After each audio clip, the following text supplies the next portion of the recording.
Am I live already? I think I'm live. Let me check my dealio over here. Can you guys hear me already? Yeah, I think I am. Let me start my intro here. Way too many windows open.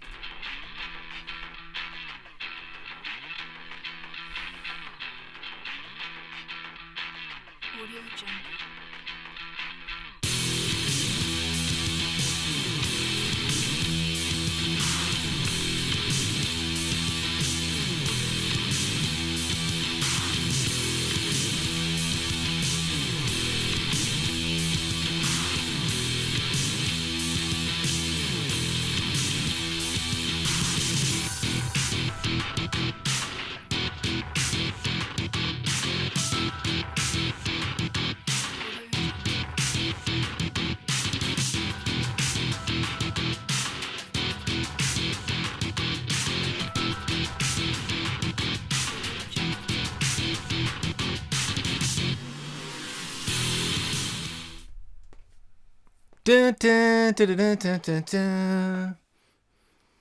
Don't you freaking love that music? What's up, patrons? How you guys doing? Let me adjust myself here. Hold on. This is cool. I don't think I've done. Have I done a commentary on a non-horror movie? Surely I have, right? In 5 years? I don't think I have. This might be the first. I'm kind of excited. Let me pull. I got way too many windows up here. Hold on.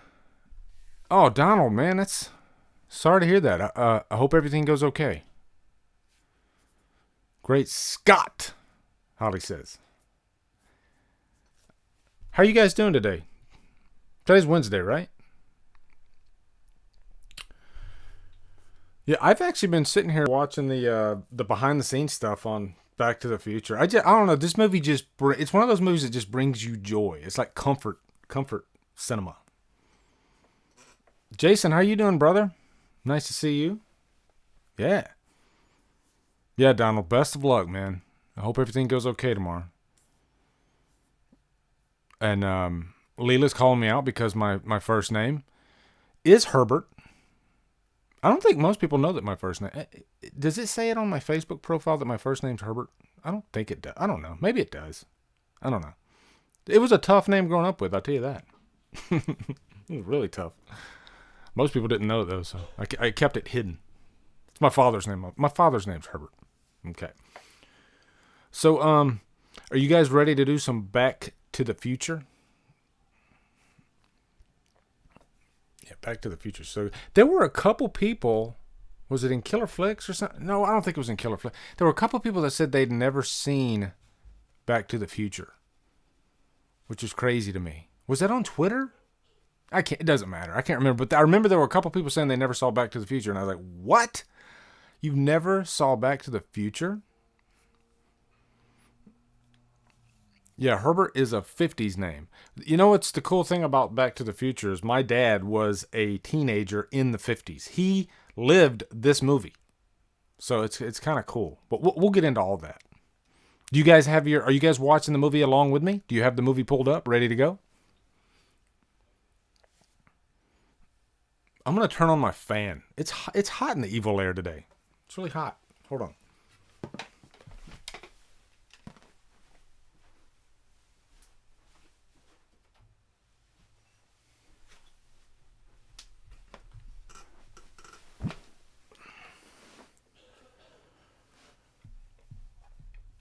Okay. Hey, we got 9 watching. That's awesome. You know, I try to get as many of you guys, I try to get the message out and try to get as many of you guys over here as I can to do these live streams. But hey, you know what? 10 is more than enough for me. I was figuring if I had like maybe 3 people watching, then maybe I'd go public with it or something like that. But I'd rather not have to do that. So 10 watching, that's great. Region free disc, sweet. There's one company that I think it's Warner Brothers. Like you can buy Warner Brothers at any country and it'll be region free. That could be a lie, but I think that's the truth. I think it's the truth. Oh. So I'm going to pull up I got the main menu here. Hold on. Are you guys ready to go? Dead Jester Circus. What's up, DJ? How you doing, man? Currently at dinner, stuffing wings into my face, so I can't stay, but good luck with the stream and hope everyone has fun. I had wings today, too. Yeah, wings are good. So go back to the menu. Yeah, let's see. Let me go back. 11 watching. That's even better. That's awesome. Okay, cool. All right, so I'm going up to play. Are you guys ready? Are you ready to go? I just need give me a yes in the chat, and then I'm gonna count us down. Okay? We're gonna go into the future with Back to the Future. Jason Nike's ready. That's all I need. Okay. So I'm gonna count us down. 10, 9, 8, 7, 6, 5, 4, 3, 2, 1. Play. Yeah. Man, I'm excited. Freaking love this movie.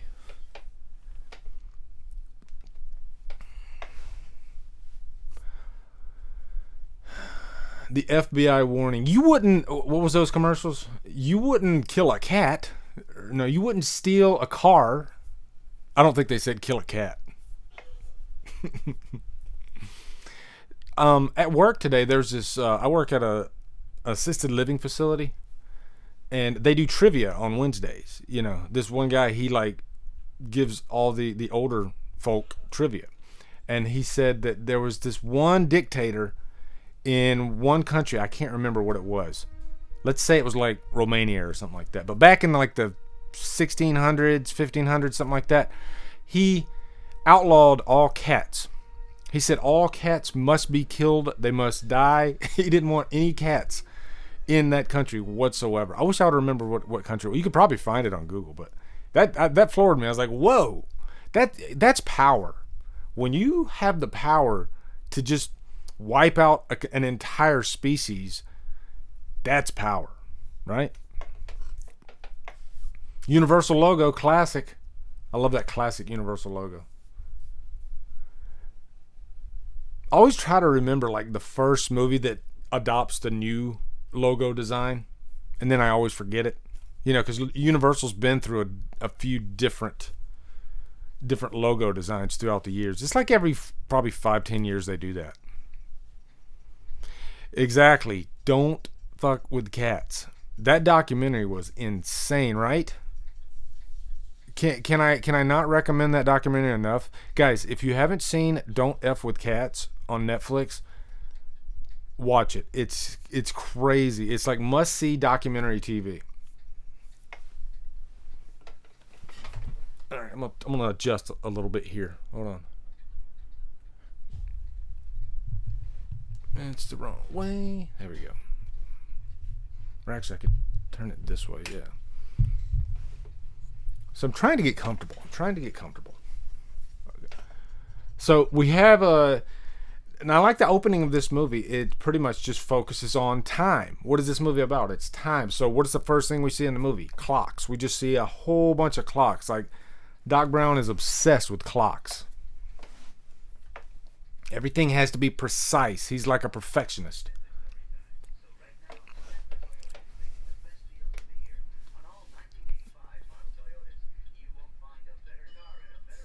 So Donald Newton says, because I'm at 0 on the pretty movie stuff. I'm not following what that means. It was probably because I didn't read up though. I didn't scroll up.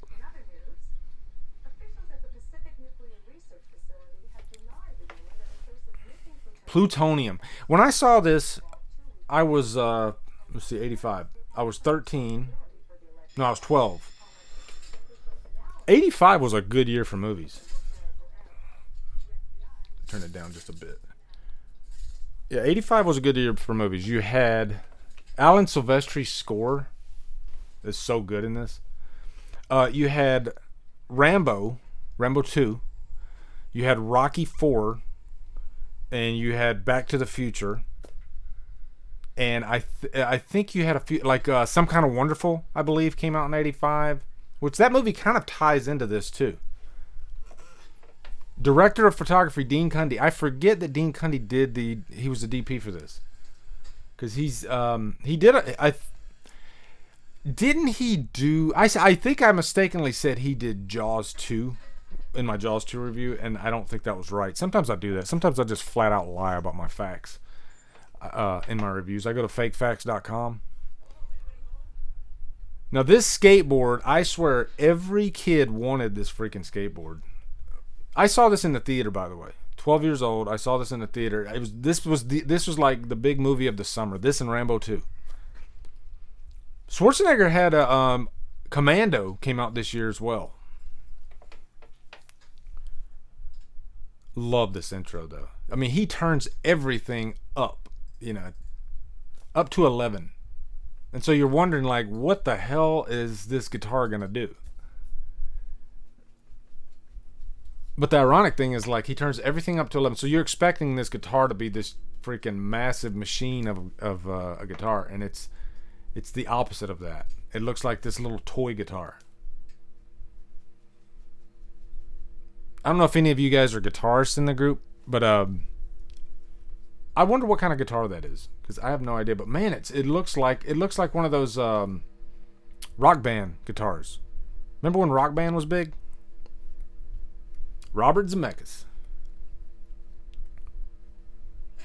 Yeah, he strums the chord and then it just explodes and then he flies back.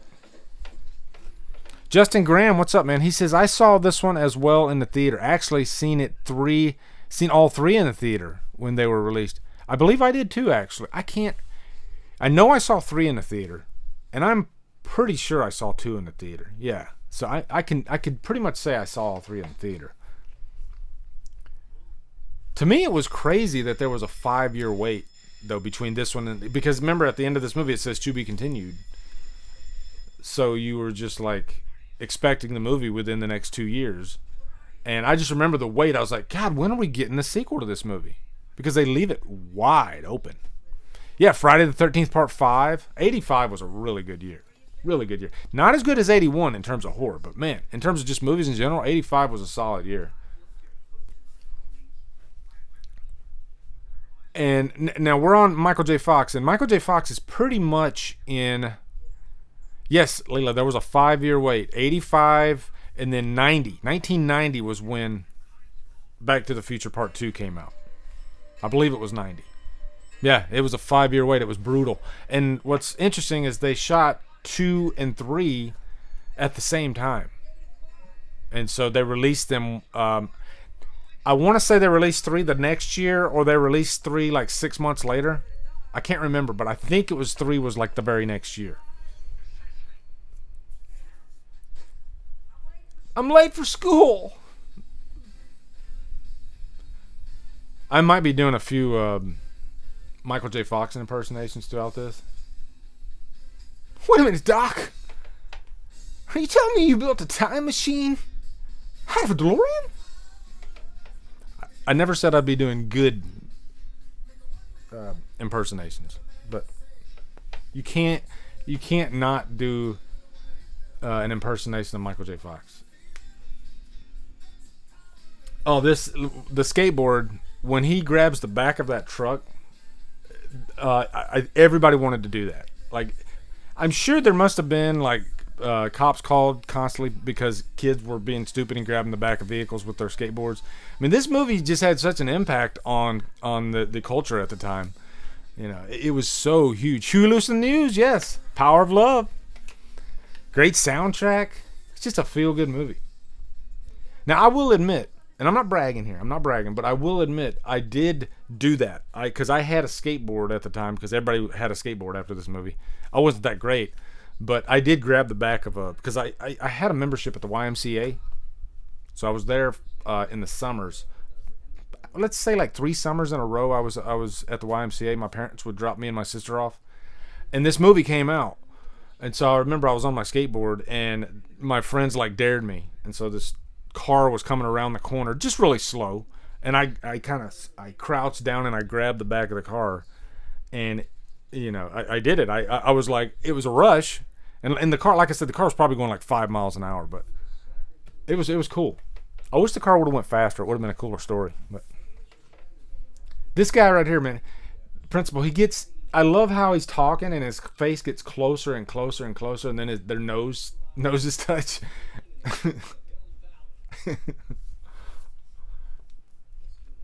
Can you imagine that? Like if your principal did that, like they didn't really even need to age this guy because you could see now the little bit of makeup that they put on his face, but it's like they sat him in the chair and did like 5 minutes of work on him, and automatically aged him 30 years. The pinheads. Now, I was just watching the behind the scenes on this, and it's really interesting actually. I'll point the. You can see Michael J. Fox playing his. Yeah, there's Hugh Lewis like staring at him. You're just too darn loud. Just like your old man. This might be one of the most quotable movies ever, too, by the way. Goldie Wilson. Gonna be mayor. I'm gonna get really annoying throughout this commentary.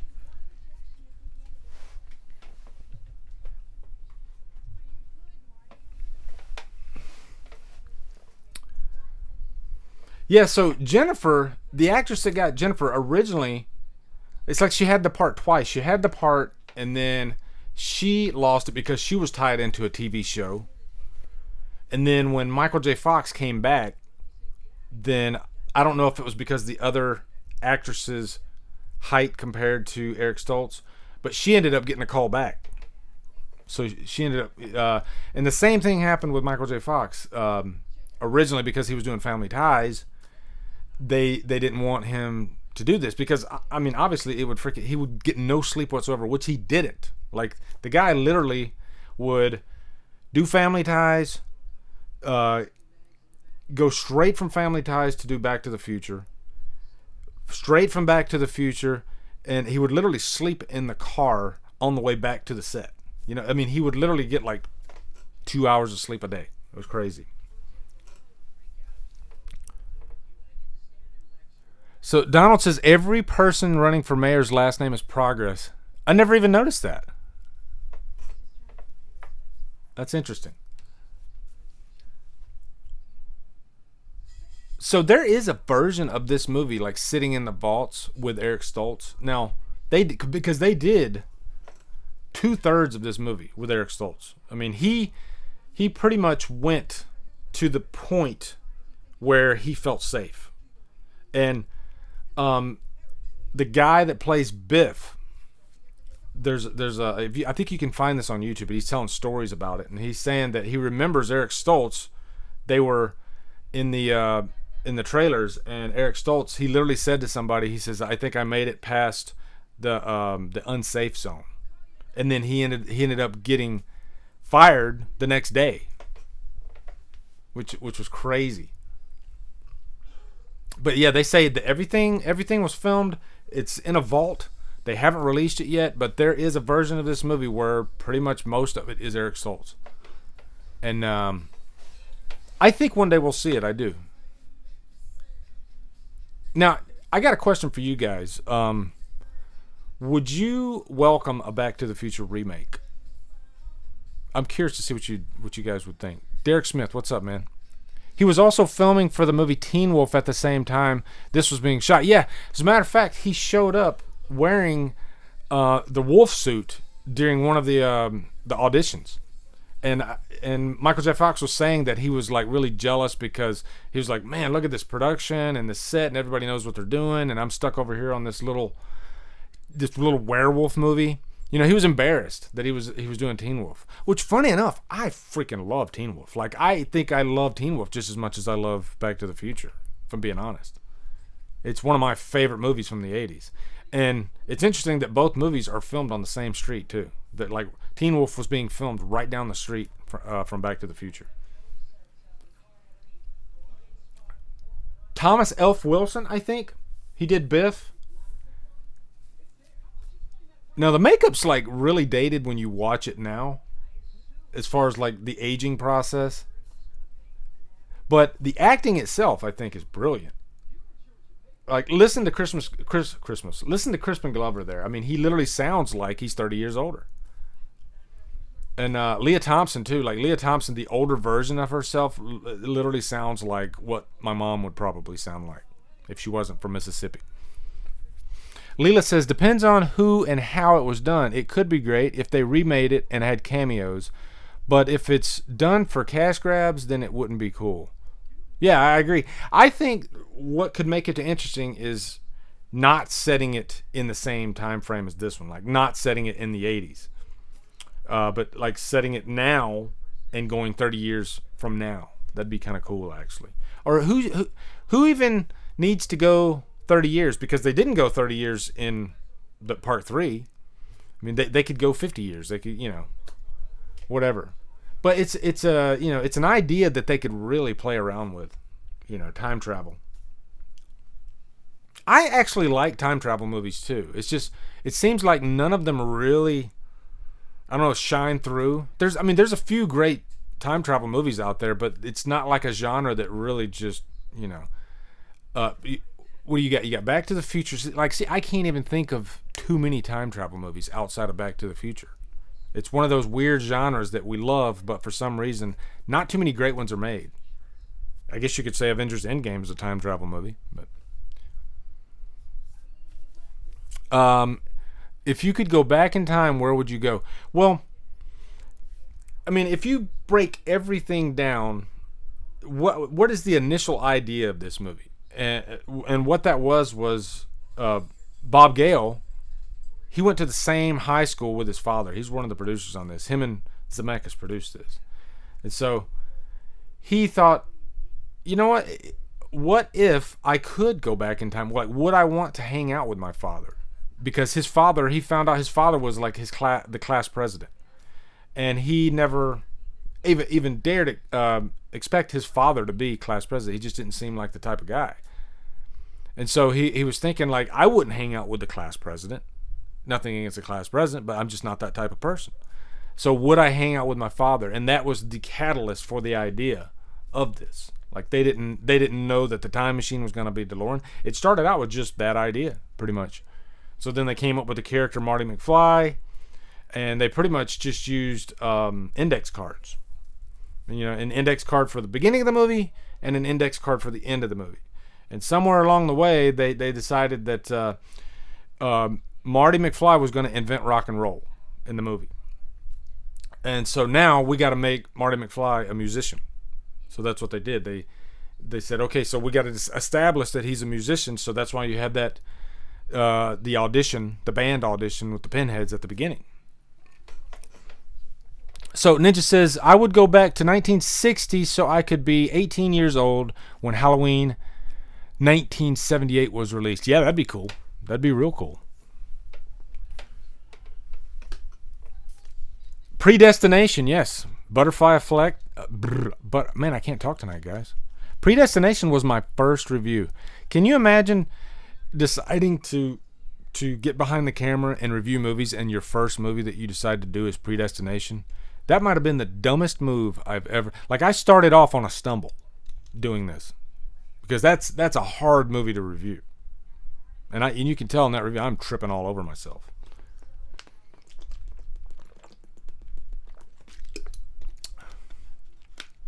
I love this scene. So we got Marty McFly's mother sitting at the table talking to telling about how she met George McFly at the Enchantment Under the Sea dance. And the camera's like slowly zooming in because what she's saying is really important and heartfelt. And then George isn't paying attention to any of it. He's just looking at the TV, watching Honeymooners, and he does that great laugh,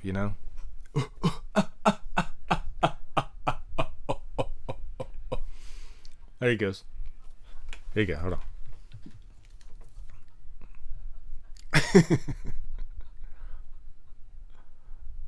Crispin Glover was brilliant in this. Brilliant. I hear he was kind of tough to deal with on set.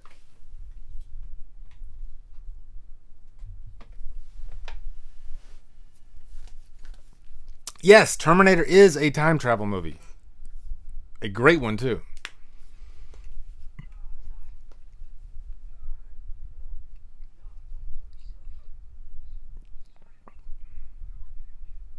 Now, one aspect of this movie that's so controversial, I think, when you say it out loud, is the fact that he is put in a situation where he's literally planning to make out with his mother, the young version of his mother. Like, you can see him going through the motions, because he's gonna be in the car with her. He's gonna take advantage of his own mother, so that way George McFly can come to her rescue. We'll get to that part, and I think people didn't freak out about that because of how ambitious this movie was and how that little idea was just wrapped around so much. And plus the movie's great. It's so fun and it feels so lighthearted. So how could an idea, like a kind of a disgusting idea like that, be in a movie that's this pretty much family friendly? Uncle Jailbird Joey. My hubby actually got a cake like that for my birthday. That's too cool. This car, we're seeing the DeLorean right now for the first time. This car is so freaking badass.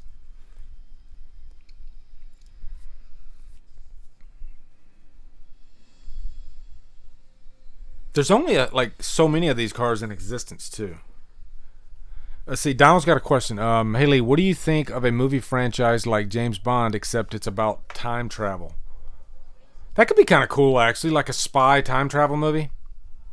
You know what's sort of like a spy time travel movie is Minority Report, because they go, what is it? They prevent a crime from happening before it happens.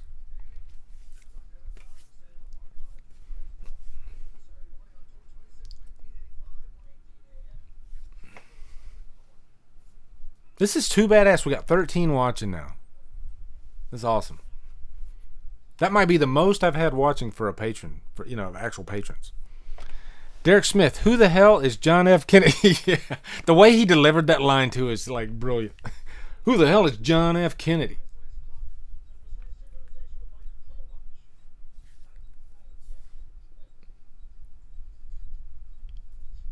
Yeah, I love that video camera too. This is the type of movie that like you want to watch. You don't, because it's just so freaking good. And this is one of those movies that's considered like the perfect movie, and in that I mean it's like every scene in this movie is essential. Like if you take out one scene or sequence out of Back to the Future, then the dominoes fall on each other. It's one of those types of movies. It's structured perfectly, and I think part of the reason why it's structured perfectly is the way they orchestrated it, like what I was talking about with the index cards. This happens because of this, but for this to happen you got to have this, and this. So basically they were building blocks to make Back to the Future. Back to the Future is like a building block movie, cause and effect movie, really. Yeah, the comedic timing, it's like so many different things that could have went wrong didn't go wrong with Back to the Future. Everything was just, perfect to a T. And I think that's one of the reasons why people, they balk at the idea of remaking this. That and the fact that everything is remade these days. But this is one of those movies, it would probably be the hardest to remake because there's no way the remake could dare touch it, because it's just that great of a movie.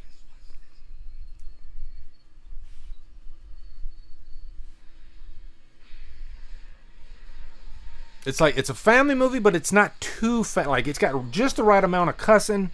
It's got just the right amount of, I guess, weird stuff in it. You have perfect acting all the way through. You have characters that leap off the screen like Doc Brown, like Marty McFly. This Back to the Future is everything, and it's not. It doesn't take itself too seriously. It's very self-aware. It knows when it's being silly, but then it knows when, hey, this is important stuff to push the plot forward. And it's hard to do that if you're going to do a comedy that has a time travel story and you don't want to fall on your face along the way. It's like walking a tightrope. And it's just a great story. It's really interesting. We all want to know what it would be like to go back in time 30 years and then to actually go to the same high school that our parents went to. that's irresistible stuff. I would love to do that. I would love to be in the same high school and just kind of get a bird's eye view on what my dad is doing, you know? I think that'd be really cool. And plus, just seeing our parents when they're that young, it'd be kind of interesting. Is that something that you guys would be interested in? Oh, yeah, Gattaca's another good one. Very good movie. Yes, Jason. Jaws, Rocky, and yeah. All three of those, you can't touch them. You can't touch them. Like, can you imagine remaking Rocky? And I almost think, like, Stallone would almost welcome it. Because the guy does. Like, he'll listen to ideas. He loves that Rocky franchise so much that he's open to anything, really. He's one of those guys that listens to the fans, too. I remember he was doing, when he was promoting Rambo 4 back in 2008, he was doing like a Q&A with Ain't It Cool News. And he was just like bouncing ideas off. Like, what would you guys think if I did a Death Wish remake? Like, Stallone was literally thinking about doing a Death Wish remake, which they ended up doing it with Bruce Willis, funny enough. But Stallone ended up not doing that movie because the people in that chat told him, no, don't do it. And he was like, okay, on to the next thing. I mean, can you imagine Tom Cruise actually doing that? Like, talking to you like a person and saying, I'm going to take your idea and I'm going to take it really seriously. And I'm going to base my decision on what you think about it. I can't imagine Tom Cruise doing that. Stallone did that. He literally did that. He's one of those actors that he's really, perceptive, and he's open to different ideas.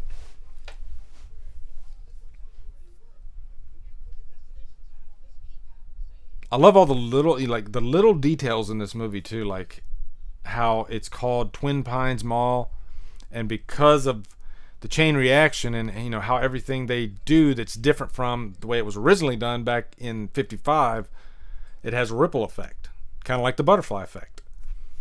And so it changes the name of the mall to Lone Pines Mall. Yeah, nobody calls me chicken. It's what's interesting about that line too is like it's only in, I don't even think it's in the first movie, the nobody calls me chicken line. That's something that they put into the second movie. And then they played off of it in the third movie even more. Like, that was so important to Marty McFly to not be called chicken. But I don't think they ever even established that in the first movie.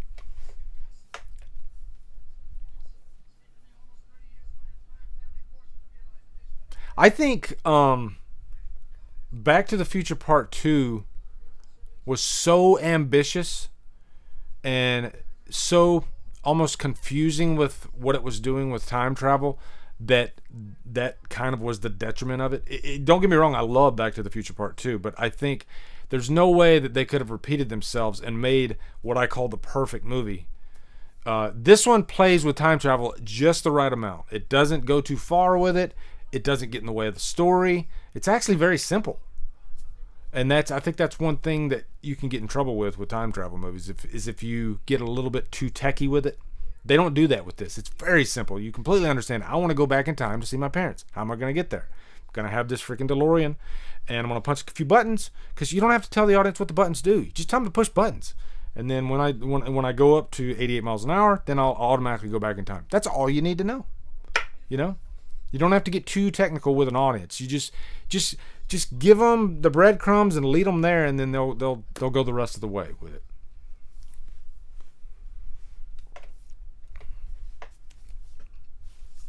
Derek Smith says Part 2 is definitely an awesome sequel. I love Part 3 as well. Yeah, I still have a blast when I watch Part 2.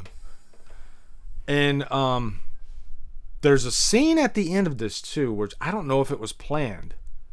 It's one of those, like, I don't want to call it a conspiracy type thing, but there's this character that's walking with a trench coat, and they're saying that's a character from Part 2.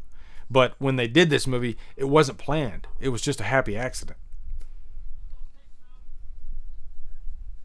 So Donald Newton says, imagine if Back to the Future was remade today. In 1990, Doc would ask the same question. Who's president of the United States in 2020? Donald Trump. Donald Trump, the businessman? Who's vice president? Steve Jobs? That's brilliant, Donald. It's so true. And it says a lot about our culture. We're so, like, obsessed with celebrity that it's not out of the question that a celebrity would end up becoming president, a world leader. You know, that's because we just put them on a pedestal so high, so high.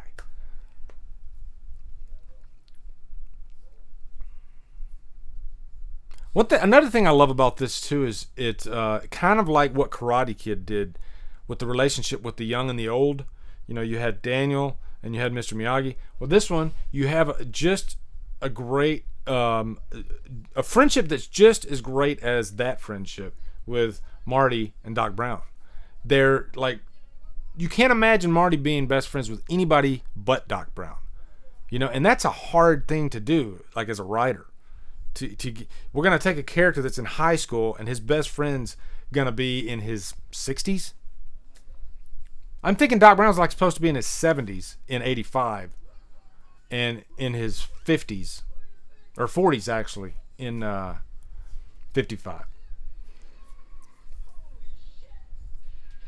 Yep, it's a damn near and I like that the third one's very different from the first two. The third one got it pushed the time travel aspect even farther away than the first one did. You know, it was more about Doc Brown and this love story between Doc Brown. I don't like 3 as much as I love the first two, but I like that it's different. I like that that they didn't try to completely do the same story again.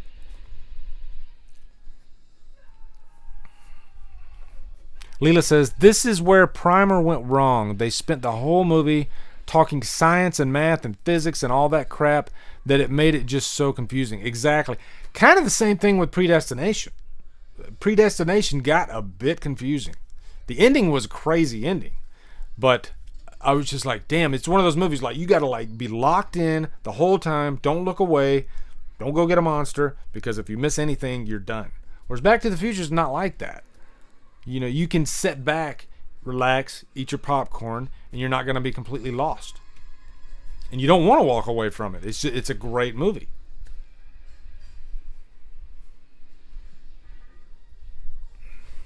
So now we got Marty. He is on the run from the Iranians. And he's about to go back to the future. No, he's about to go to the past. Did I just say that? He's about to go to the past. Yeah. And I'm going to go grab a monster. I'll be right back. I said I wasn't going to have a monster for this, but I failed.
My name is Darth Vader.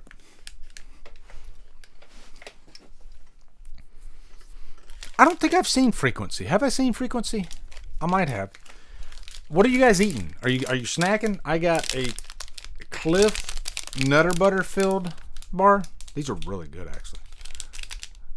And it's not a Cliff bar per se. It's a Cliff bar that's got peanut butter, like real peanut butter, inside the granola. So it's really good. And then I got a Nature Valley dark chocolate peanut. What was it? Dark chocolate peanut and almond. Oh, Jim Caviezel's in that. I might have seen that. It's been a long time.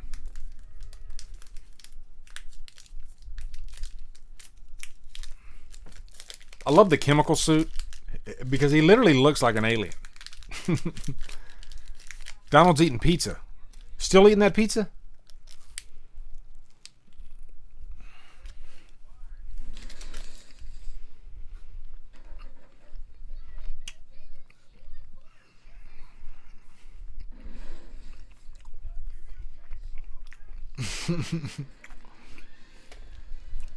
Take that, you mutated son of a bitch!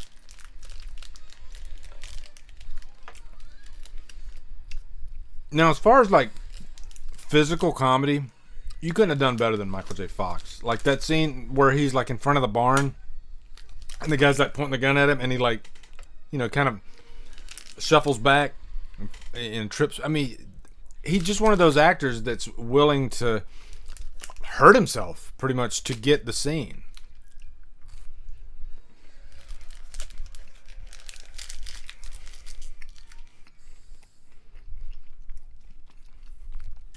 It's such a shame. Such a shame what happened to Michael J. Fox. I mean, he was on top of the world with this movie. Have any of you guys seen Secret of My Success? I love that freaking movie. Secret of My Success. That's one of my favorite Michael J. Fox movies.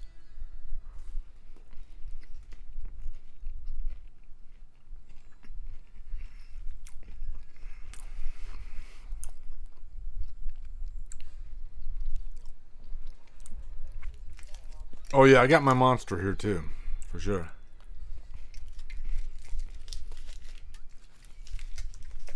Can you imagine how scary that would be too? Like, you get sent back to the past 30 years, and the guy that invented the tech, he's not back there with you. So you got to go find that guy 30 years earlier version of that guy, hoping that he can figure out how to get you back to the future. It's a great freaking story. I mean, you always want to put that in a story anyway. Give the character something that's like insurmountable, you know, something that's really tough to do. Like, how is he going to do this, you know? Because that makes the story interesting. And I love this scene right here. I'm going to put when he first gets back into 55. There's something about the way the 50s looked. It's just like, I don't know, it's just so infectious.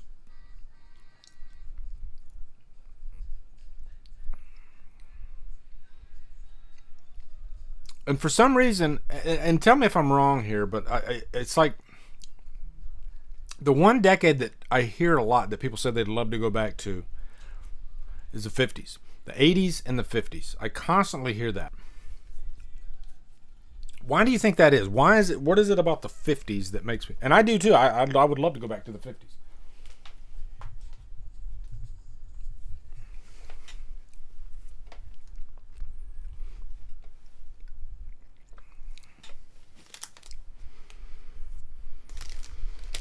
Greedy. I don't think I've seen Greedy. I love Michael J. Fox in For Love or Money. Frighteners is a pretty decent one. I just saw Frighteners for the first time. Was it last year or a couple years ago? I reviewed it. I didn't love Frighteners as much as everybody else did, and I wonder if maybe nostalgia had something to do with that. It's not a bad movie at all, though. I mean, you know, Peter Jackson movie. It's got some nice moments in it. But I think maybe what it is like when I'm watching a Michael J. Fox movie, I'm expecting something to be as good as like Back to the Future. I don't know what it is.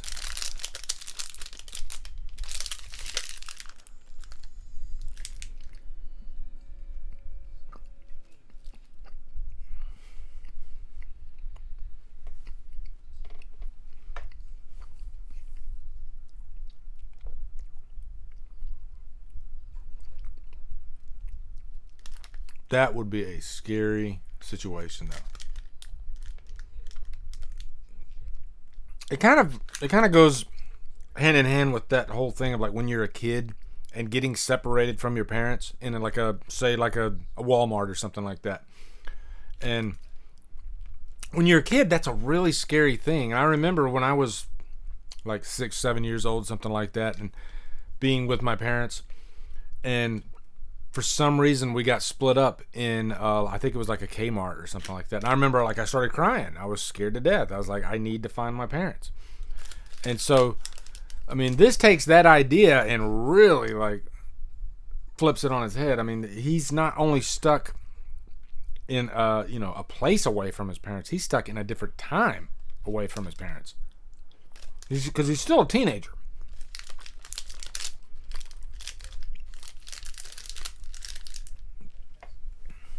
That's one thing people don't even think about too with this movie is like he's in high school. He's not even an adult yet, and he's going through all this. Derek Smith says the style of the 50s is appealing. I also think this movie might have a lot to do with it. I agree with that. There were also a lot of bad things going on in America in the 50s. This movie doesn't really touch on that. No, it doesn't. It gives you a polished version of the 50s for sure. I was just talking about good characters, and here enters Biff.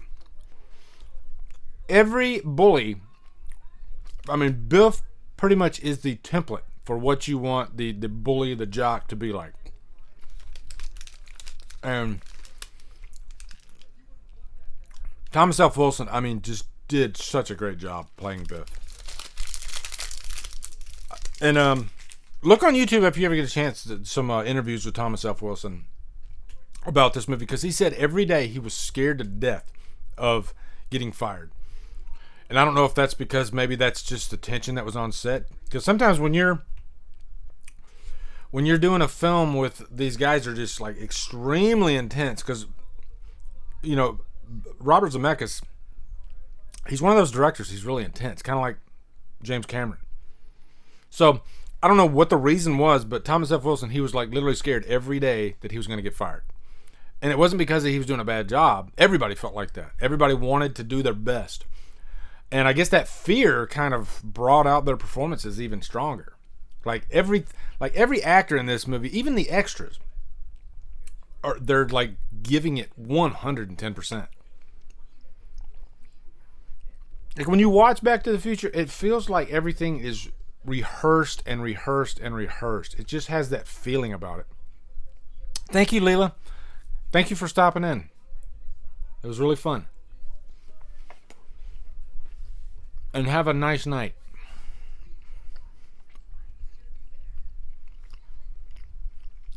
Mayor.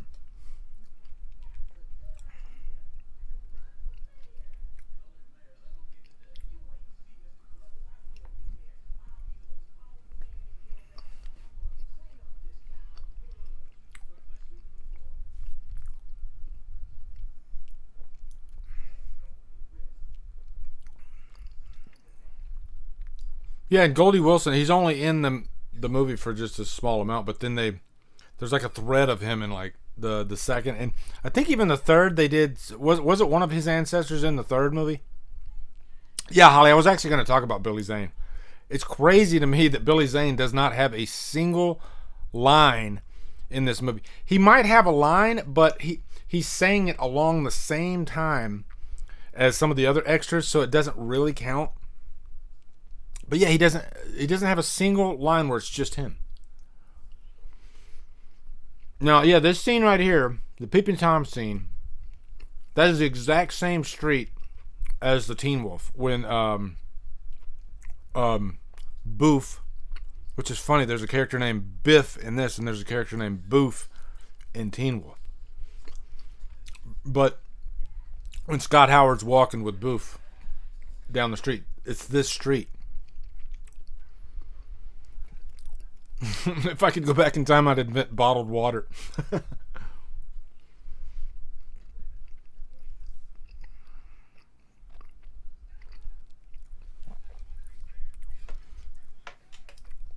Jason says, "Hey Lee, I think the remake of The Thing could be something very special if Blumhouse takes its time and care with the material."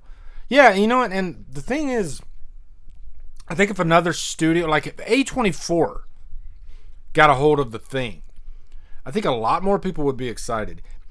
Blumhouse, yes, they did a great job with Halloween 2018, but they've put out a lot of crap aside from that.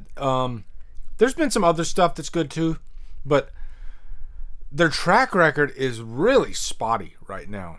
And for them to have a property as beloved as The Thing is pretty scary. So here's the scene where he's like literally sitting in his underwear across from his mother.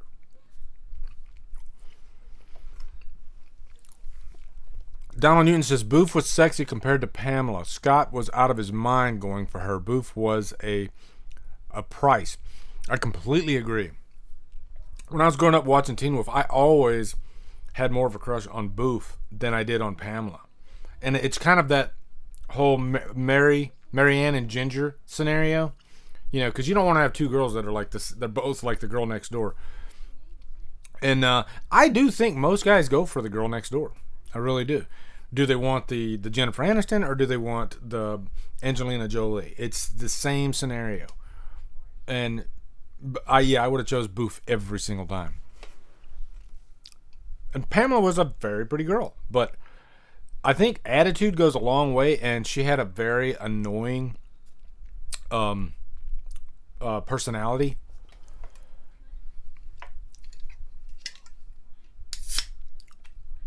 Now, can you imagine that you go back in time, and he doesn't want to like make out with his mother or anything. He's just willing to do it.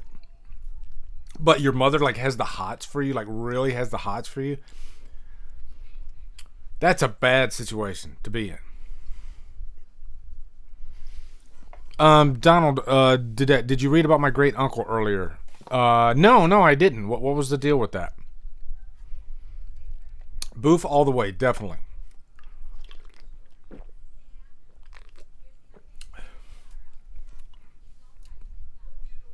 Oh, here's the TV. I love how every scene kind of plays on the differences between the 50s and the 80s. Like the TV, when Marty says, "Yeah, you know, we have a TV in every room." Even in the 80s, that was pretty common to have a lot of TVs. You know, have a TV in every room. But when I can imagine when TVs first came out, they must have been pretty damn expensive. I've always considered myself kind of like a techie type of guy. You know, I like to have the first edition of every new platform. When Blu-ray first came out, I was driving my wife crazy wanting to get a Blu-ray player. And I was one of those guys. I actually had Blu-ray and HD DVD. I don't know if any of you guys remember HD DVD. I had that player. I had both of them. I went purple, as they call it. You know, because there were some studios that were on HD DVD, and then there were some that were on Blu-ray. Warner Brothers was one, they straddled the line. They actually were on both formats. But like Universal was on HD DVD for like the longest time, and they were not available on Blu-ray. So me, the movie lover that I am, I had to have it all. I wanted to be able to buy any movie in HD that I could. So I had to have both players.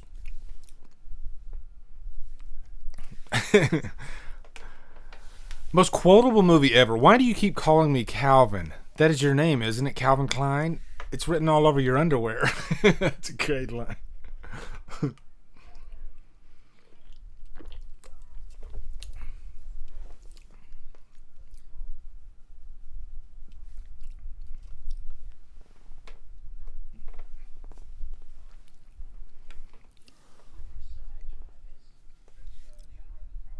Oh, yes, that's right, Donald. Yeah.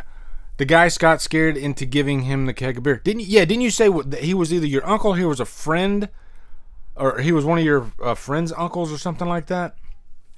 That's a really cool story, actually. Yeah, so Donald was telling me that he knew the guy that played the liquor store owner in Teen Wolf. Or his friend was related to him or something like that. And that is one of my favorite scenes in the movie, too. The, "Give me a keg of beer. And these." And then he has the powdered donuts. Dan, what's up, man? Not able to watch, but wanted to say hey to all the fine people. Thank you so much, Dan. Appreciate you stopping by, man. Derek Smith says visiting Back to the Future locations would be cool. Only location I'd ever really seen was Jay's house from It Follows. The street looks so much smaller in person. Yeah, one of the guys, Jeff from Killer Flicks, he actually lives in Detroit, and he did a question of the day, actually, at one of the locations from It Follows.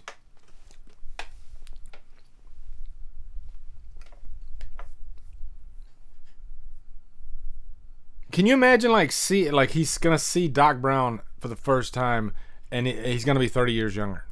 That just blows my mind. Like, can you imagine, seeing somebody 30 years younger? That'd be kind of weird.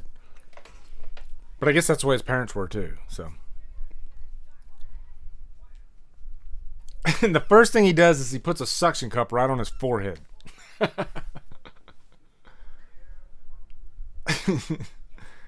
This, I got to show you guys, even though you've seen it 100 times.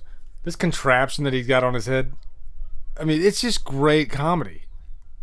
It's weird, too, because it's comedy, but yet you take it so seriously. It feels real. You know, there's fabric to the story. You know what I mean? That's not an easy thing to do. And the reason being, A, they look silly, but B, you just love these characters so much that, you know, something that might not be as funny, we're with them. You know what I mean? It's like a friend telling you something that's funny and you're going to laugh because you're happy to be with that person. We're happy to be with these characters.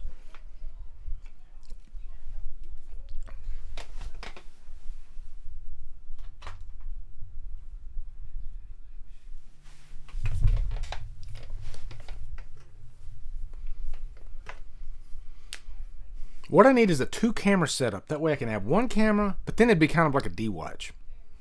It'd be like a live D-Watch. I'd have one camera on the TV and then one camera on me. And it'd just do a full-on... Hey, that's an idea.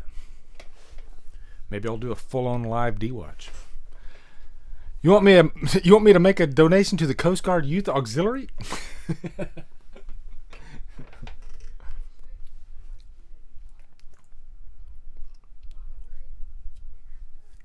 Ronald Reagan, the actor.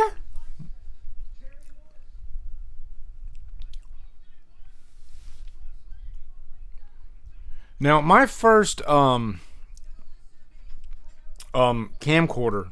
was the VHS type, like he uses in this movie.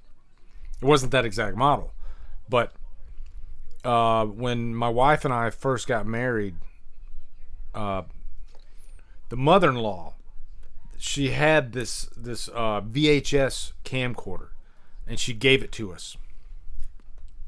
So, and I still have VHS tapes that I recorded with that camcorder.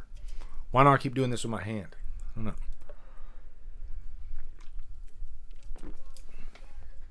That thing was heavy though. Now camcorders are your phone, pretty much, or I guess like a vlog camera. Good night, future boy. Yes, Dean Cundy did do the cinematography in this. It has that crisp 35mm feel to it, you know?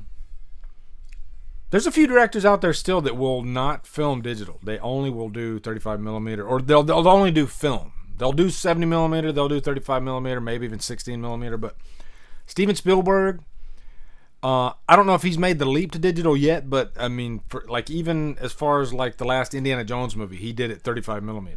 George Lucas was trying to talk him into going digital, and he's like, nope.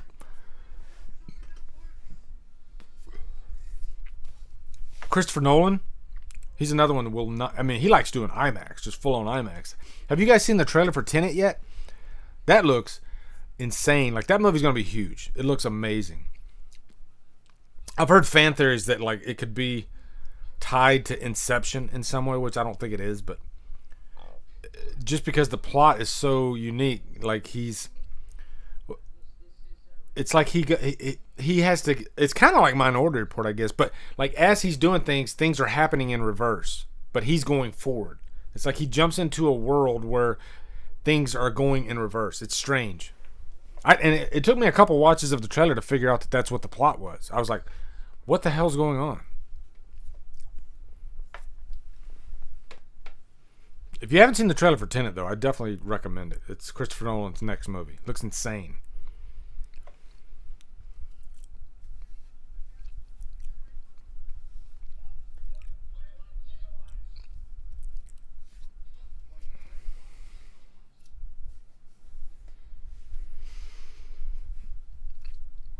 Brock Savage says this trilogy and the Dark Knight trilogy are my all-time favorites. Yeah, those two are pretty much perfect trilogies.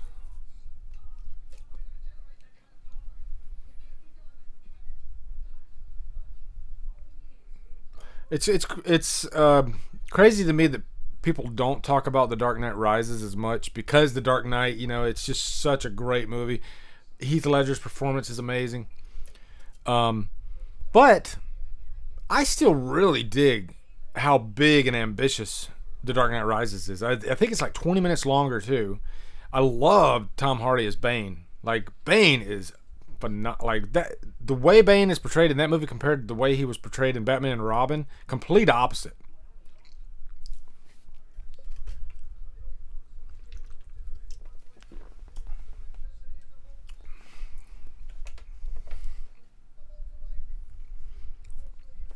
Oh, no problem, Brock. No problem at all, man.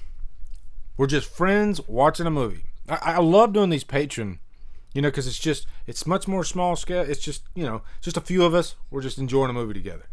Whereas, like, what was the last commentary? I did a commentary like last week. And, you got like 100 people watching or something like that. So you can't really, I don't know, it's not as intimate and personal as it is when it's just, like right now we got 13 people watching. I love that. And it gives me a chance to get to know you guys. It's cool. Justin Graham says, let's see, favorite trilogy. Oh, I sense a favorite trilogy ranking coming. I don't like, I love doing ranking videos, of course. I love doing top 10s. But I've seen like some ranking videos where they're ranking like 3 movies. And I don't see the point in ranking 3 movies. You know what I mean? It's like the video could be over in 2 minutes. Unless you stretch it out. But I don't know. I mean, there's a way. I guess there's a way to make that entertaining. But for me, I don't know. I just can't do it. I need to have at least like, I don't know, maybe 5 movies or something like that I can rank. I don't like ranking 3 movies though. I don't know. Or at least making a video on it,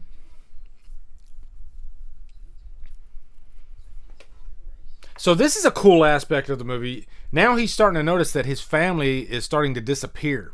Which means if he doesn't complete his mission, then he's not going to exist. So that's some pretty scary shit. So then we get to the part where now he's got to go to the high school and he's got to orchestrate. So now we got a good reason why he's got to come up with this plan where he pretty much has to try to take advantage of his own mother. Like, if he doesn't try to take advantage of his own mother, then he might not exist. So it ups the stakes quite a bit. I love the way, look at that. I love the way the inside of the school looks. And I will say this looks very similar to what my high school looked like. Those like round corners. I don't know, there's something about rounded corners in high schools. It feels, I don't know, it just feels like it's more old fashioned, I guess.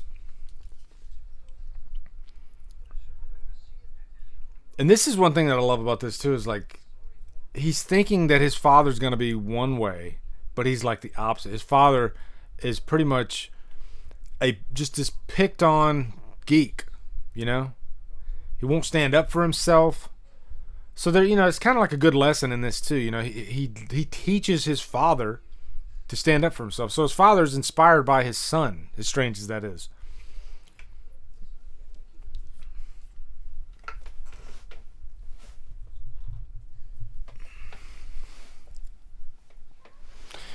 Oops, I meant the trilogies ranked against other trilogies. Oh, I see what you're saying, Justin. Okay, now that's something that I could probably do. Like, you could do like Lord of the Rings, you could do Dark Knight trilogy, Star Wars. You got 3 trilogies there. I don't know if you'd want to put all 3 trilogies in there, because the sequel trilogy and the original and the not original, but the prequel trilogy, those aren't going to fare that well. But yeah, you could definitely make a good top 10 out of that, for sure.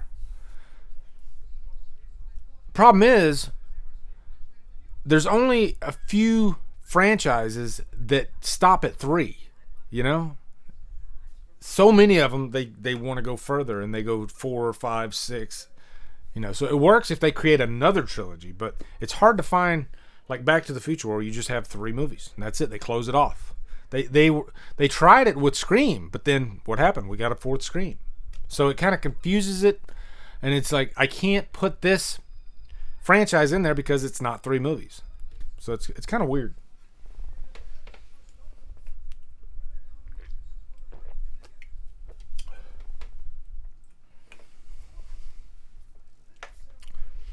What's crazy to me now is that, you know, this was my heyday.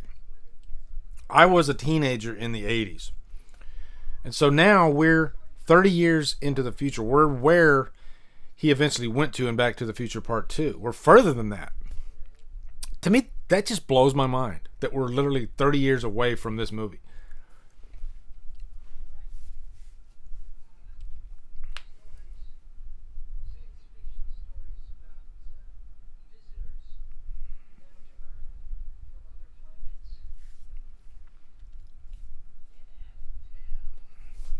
So I like this scene because he's getting to know his father. This is the first time he's really sitting down. He finds out that his father is into writing science fiction.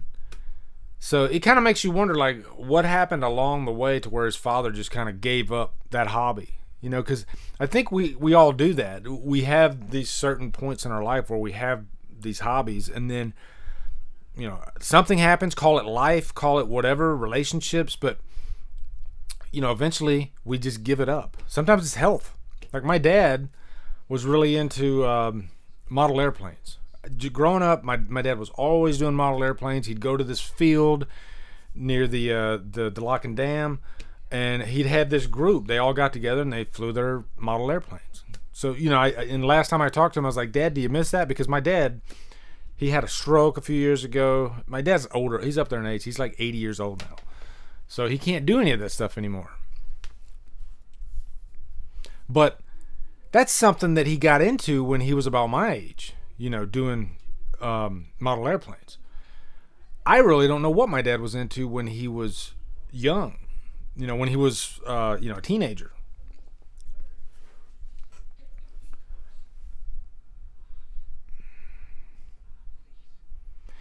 Biff is one big dude. And Michael J. Fox is so short, too. We don't realize how short he is. And he's willing to stand up to this guy that's like twice his weight. Biff would have completely obliterated him.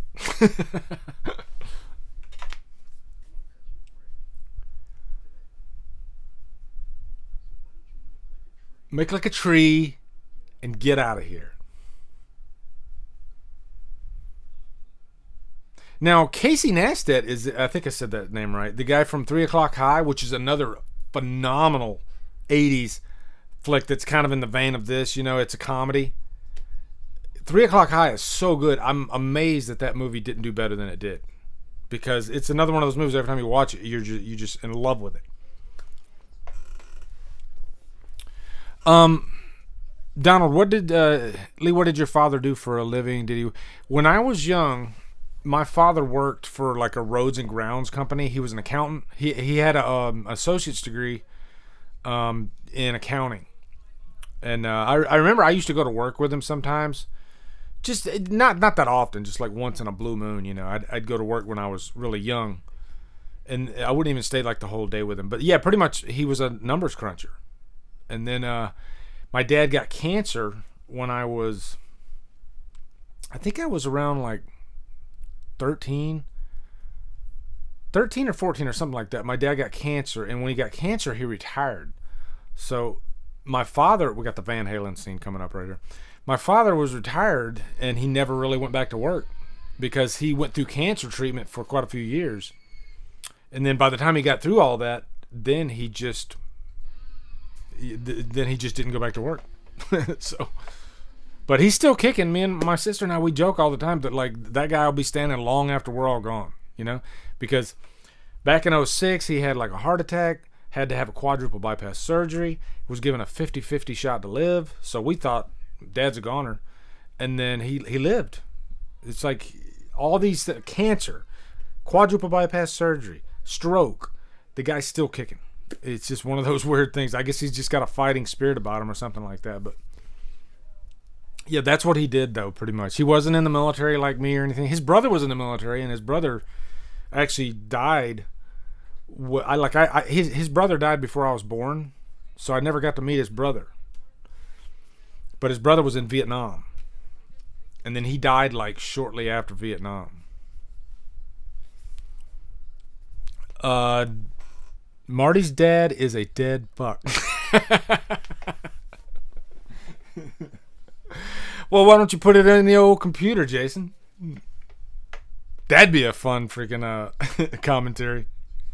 That's another. To me, Friday the 13th Part 4 is the perfect slasher movie in every way.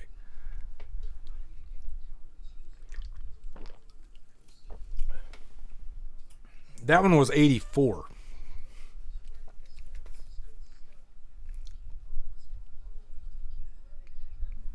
You dead fuck.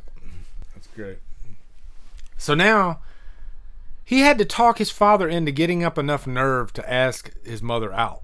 Can you imagine the stress? Like, you gotta get your mother and father to go out on a date, and at this point they don't know each other, and you've fucked up along the line to where now they're not going down the same path because of his screw up, Marty's screw up. Give me a milk chocolate.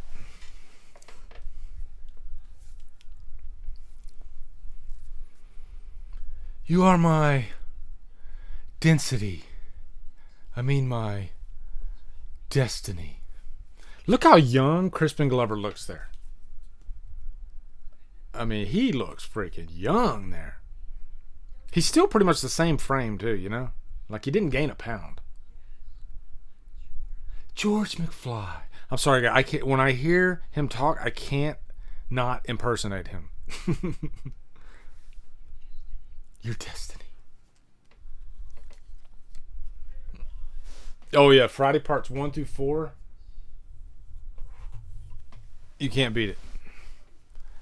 Leave the shot coming up where Marty punches Biff is actually Eric Stoltz. Yes, it is. You're right, Donald. Yes, it is. And it's like one of those don't blink and you might miss it. So Eric Stoltz is actually in this movie. Here it comes right here. I'm going to see if I can try to catch it.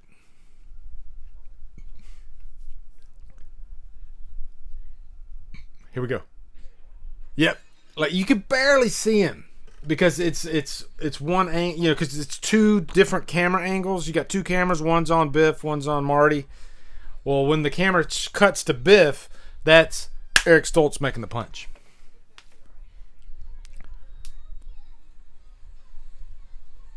Which is crazy to think. Those two shots were actually filmed months apart. Because obviously they had to reshoot Michael J. Fox, but they just left in the scene with that one little scene with Biff. Which makes you wonder, like, why didn't they just... Because they did shoot with new scenes with Thomas F. Wilson, obviously, because he's standing right there with him. Terminator, Karate Kid, Friday the 13th, 4, Nightmare on Elm Street, Beverly Hills Cop, Indiana Jones, Temple of Doom, Ghostbusters, and Gremlins, all 1984. Damn, that's a solid stack right there.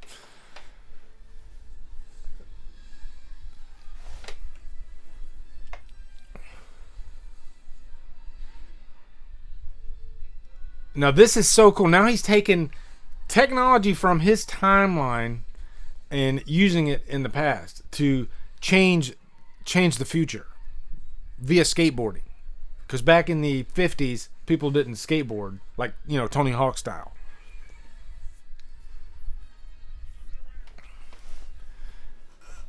If you pause, you can see Biff looks younger and less tired. He almost looks like Kevin's brother Buzz.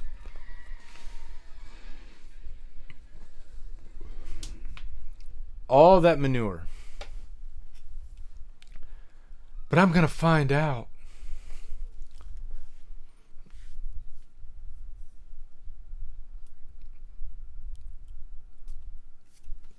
Holly says, it makes you realize if our parents didn't do the deed, we wouldn't be here today. That's heavy stakes. That's heavy stakes.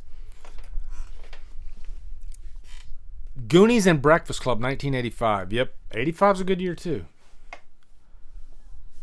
But I'm going to find out. So now she is completely smitten. She's got the hots for her own son.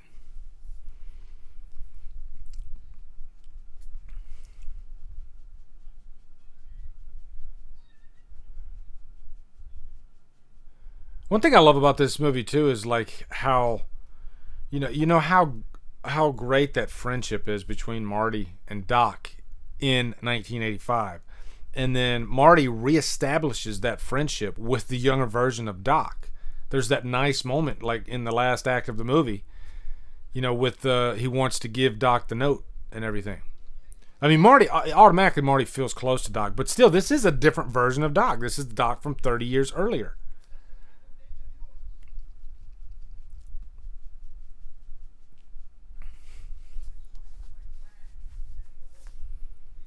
Look at this model.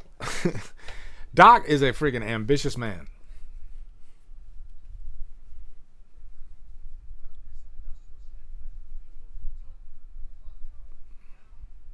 He's just like far too intelligent. I wonder if they were inspired by like Tesla.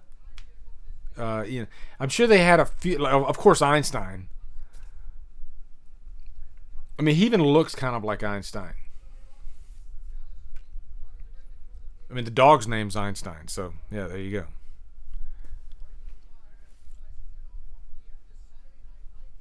A real man makes his own luck. Billy Zane, Titanic. Yep.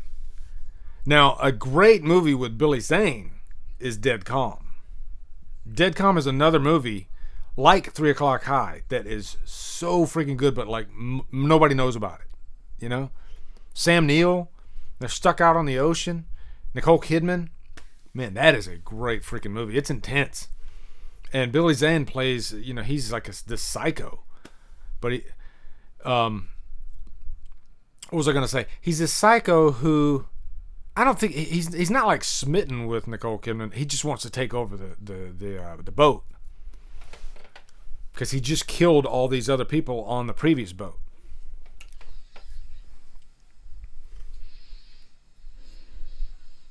Yeah, Rick and Morty. Yeah, I think you could say that because those two characters look like, at least one of them looks like Doc Brown.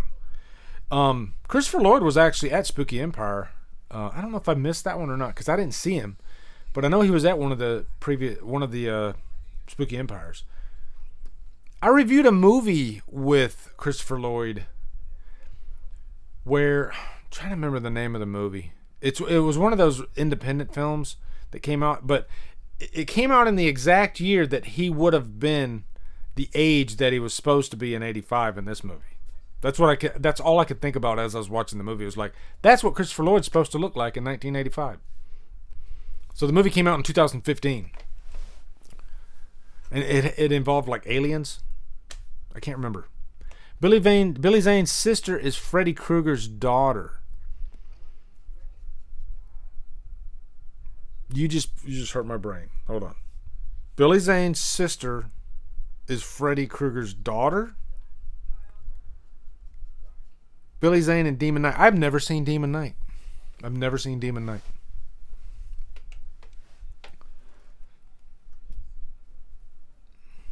He's a great actor, though. Christopher Lloyd is in Piranha, I believe. I've seen Piranha 3D. I haven't seen the first Piranha, though. I know James Cameron's first movie was Piranha 2, I think. Ever see the Christopher Lloyd, Michael J. Fox reunion on Jimmy Kimmel Live? Yes, I did, actually. That was pretty cool. Lisa Zane is in Freddy's Dead. Oh, okay. I see what you're saying now. Yeah, I see the resemblance, too.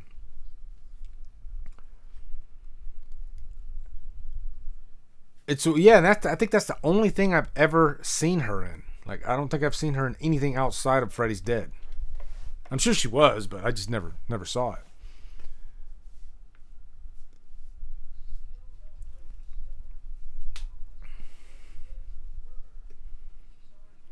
So if you guys haven't seen Dead Calm, I can't recommend it enough, okay?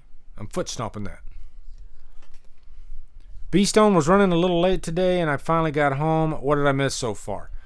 I can timestamp it for you. We're actually on the part where George McFly is doing his laundry, and he says, "Dad, Dad, Daddy-O." Yes, God damn it, George, swear. That scene. Hold on. So they're going over the plan. It's 1 hour 13 minutes in.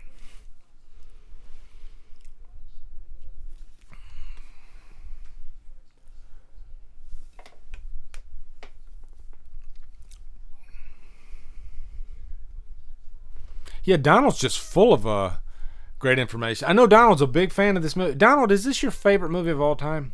Back to the Future? I know you were really, really excited that we were doing this one. I would guess that it's in your top 5.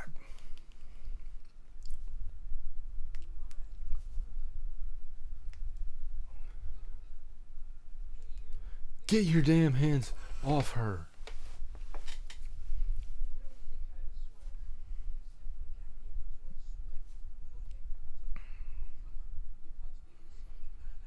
It's so interesting that he's having to like teach his father, you know? That's got to be a weird situation. He's having to teach his father like his life depended on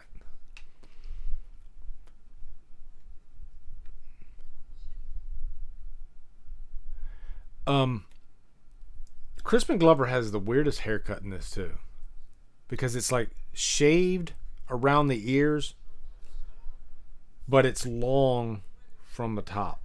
It's a weird hairdo. But it's very Crispin Glover, so I guess it works. Home Alone, but it's in my top 5 to 10.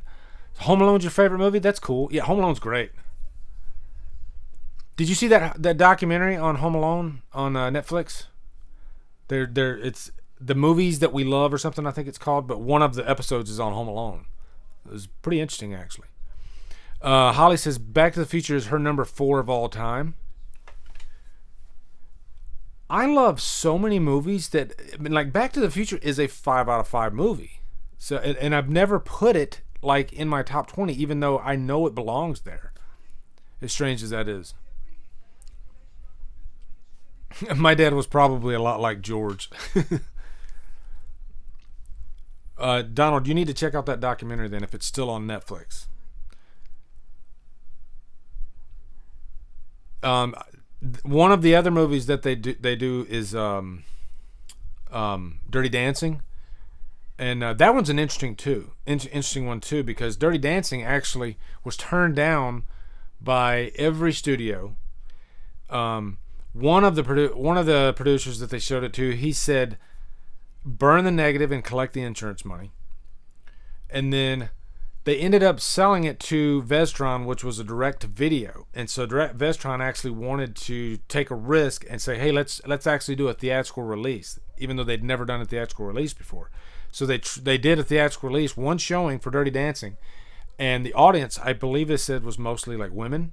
And they just loved it. They like ate it up. So I found it really interesting. I love that stuff too, you know, especially like older movies. I love the behind the scenes stuff and how they, you know, how it all came together. Because a lot of times it's there's a little bit of magic involved with movies, you know, a little bit of luck, you know, whereas like the smallest thing could have caused a movie to not, like Dirty Dancing could have very easily not have been as successful as it was. But it's just like the right things happened at the right time, and the rest is history. And I love that. I think that's really cool. Now we're at the Enchantment Under the Sea dance. Back to the Future, on the other hand, it did go through a few studios. Like, they presented it to like one studio and they were like, nah, because in the 80s, everything was a lot more risque. Nudity was a big thing in the 80s. They thought the story was actually a little bit too family friendly, even though it's dealing with the guy trying to, like, you know, get with his mom. But yeah, they thought the story was too. So they showed it to the idea to Steven Spielberg, and then Spielberg, he got it. He was like, "This is a great idea, actually," which is interesting too, because the same thing happened with Star Wars. Like every studio passed and hated the idea of Star Wars, and George Lucas said all his friends, like Francis Ford Coppola, Brian De Palma, all of them were like, this is silly. There's no way this movie's going to be big. Steven Spielberg was the only one that got it, that said, oh yeah, Star Wars, this is a great idea. This is going to be awesome. This is going to be huge. So Steven Spielberg had that foresight, and he had the foresight for Back to the Future as well. Movies that made us is awesome to watch. Go check it. Yep, that's it. That's it, Holly. I carried a watermelon. Yeah. Yeah, what's cool too is that lake where Patrick Swayze picks up Jennifer Grey. It's not a lake anymore. It's just like this field because they drain the lake. Derek Smith says Back to the Future is one of those movies that I would always have to put in my top 5. It was one of the movies I watched on repeat as a kid, same as Forrest Gump and Return of the King. I agree with that, and I will say it's one of the movies that I've probably watched the most. Like, I mean, top of my head, Jaws, Halloween, Back to the Future. There's probably one or two others in there that I've watched so many times. Like, it's just part of my DNA, you know? Those types of movies. You know, and now doing what I do, you know, reviewing movies, it's like I don't have time to watch anything for fun anymore, even though it's all fun. I mean, a good movie is a good movie. I'm still going to have a good time with it. But there's that obligation there that I have to watch these movies because I want to review them. So I don't even get time to like enjoy. Like I can't just like say, hey, I want to throw in, you know, Return of the King, which I did the other day actually. I threw in Return of the King, but I don't get to watch movies as much as I used to. But there's still those movies like Back to the Future, like Jaws, like Halloween that I find the time to watch every year at least once. At least once. Jaws, you have to watch Jaws every summer. It's just it has to happen. Halloween, I gotta watch it every October, usually on October 31st. Back to the Future is another one of those movies. It's just I have to watch it. Plus, it's one of those movies too that's like you never get tired of it, ever, because it's like every scene is so perfect. For some reason, it feels new every time you watch it. It feels fun. You're not bored with it. Forrest Gump's another one. Forrest Gump is amazing.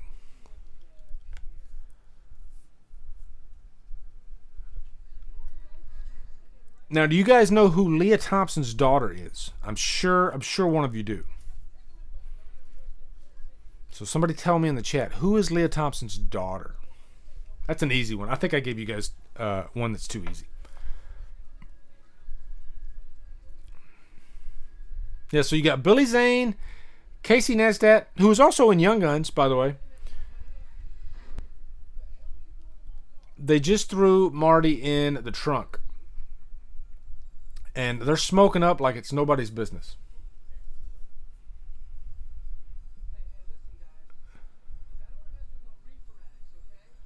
So up to this point, you're so into this movie that you're like, how could this get any better? I'm loving this journey, finding out how Marty's got to get his father with his mother. So how could it get any better from this point? You know he's going to have to get back to 85. But then they insert this rock and roll scene that's coming up that is just, it's like icing on the cake, you know?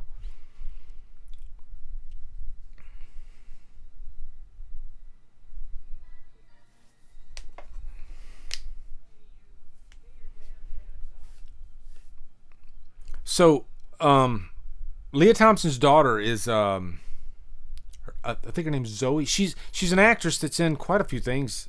She's a steadily working actress. Actually, she was in. Let me look her up. Hold on. She's in a lot of those like teen flicks. Leah Thompson's daughter. Yeah, here we go. Yeah, Zoe Deutch. And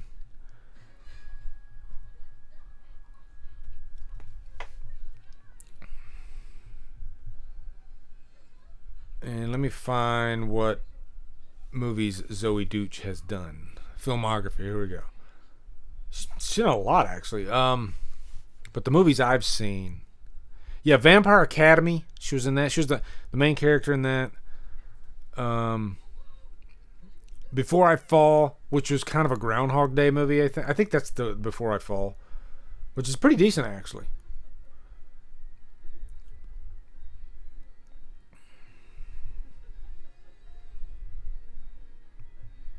And I know I'm missing one there that I've seen. Beautiful Creatures. Yeah, she's in that one too. Oh, it says here she was in The Amazing Spider-Man, but a deleted scene. So yeah, she didn't make the cut.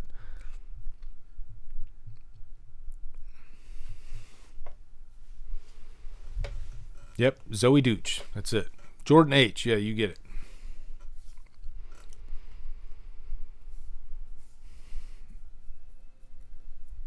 You can see the resemblance, but she doesn't look too much like Leah Thompson. Now, one thing I didn't talk about with this movie is the how this movie kind of connects to Some Kind of Wonderful.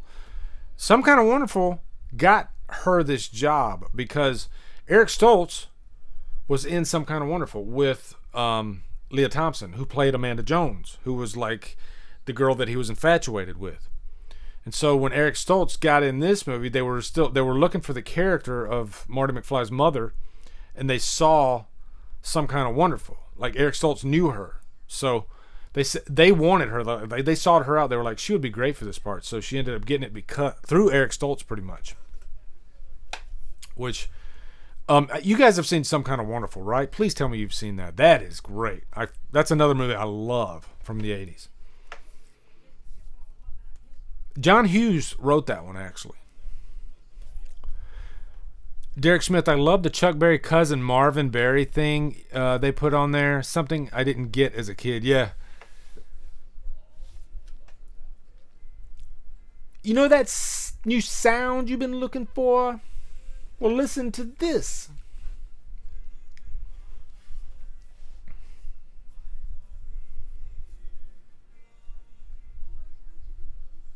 I love that opening song from Some Kind of Wonderful when she's playing the drums.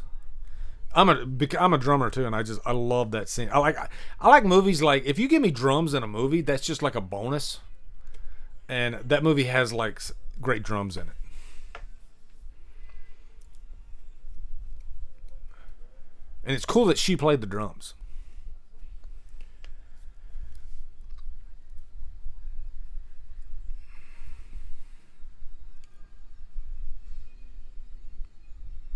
I tell you, the 80s were such a special time. And not just movies, music too. I mean, think about it. It's like they still play 80s music constantly. They use it in commercials these days. People still buy it. People still download it. It'll never die. It's like 80s culture will never die. And I mean, everything that's remade these days, it's from the 80s. Hell, now they're remaking movies that came out in the early 2000s probably.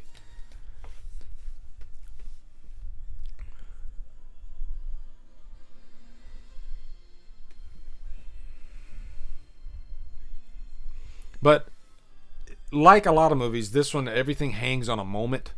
Like, it's like he was just about to die. He was fading, and then it's like his father kissed his mother at like the exact perfect time to keep him alive. If he would have waited, another 30 seconds longer, Marty might not have made it. And that's a common thing that we see in movies too. You want to make the situation almost like inescapable, but you somehow make it all work at the last second. 18 Again with George Burns. That's a title I haven't heard of in years. Yeah, man, I think I saw that one back in the 80s.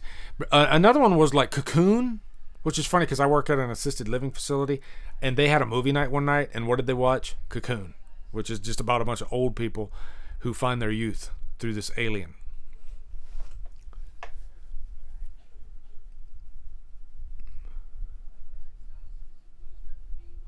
Oh, here we go.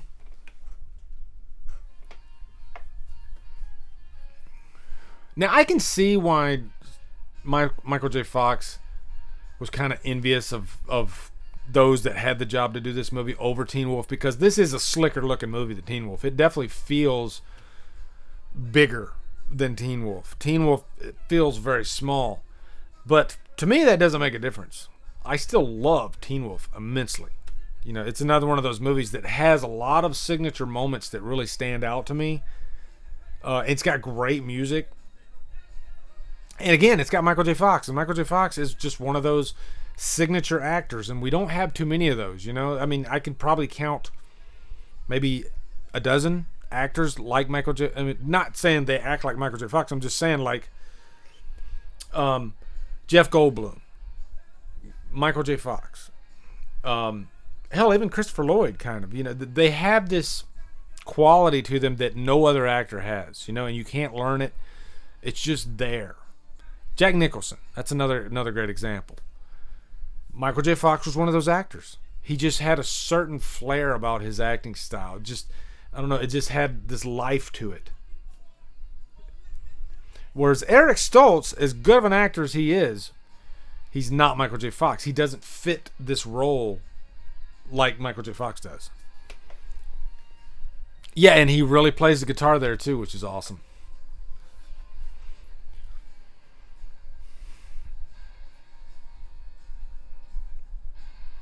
And I love how as he's playing the guitar, he gets more and more like rock about it. he's channeling Eddie Van Halen now, and the audience is starting to be like, and the music gets a little bit louder, and then the audience is like, "What the fuck is this?"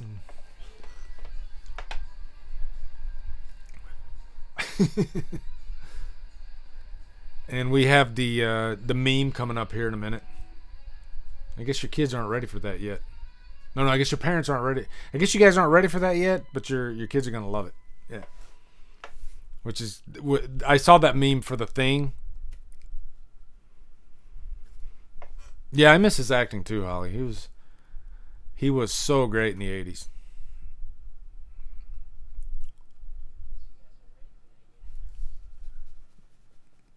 But your kids are gonna love it.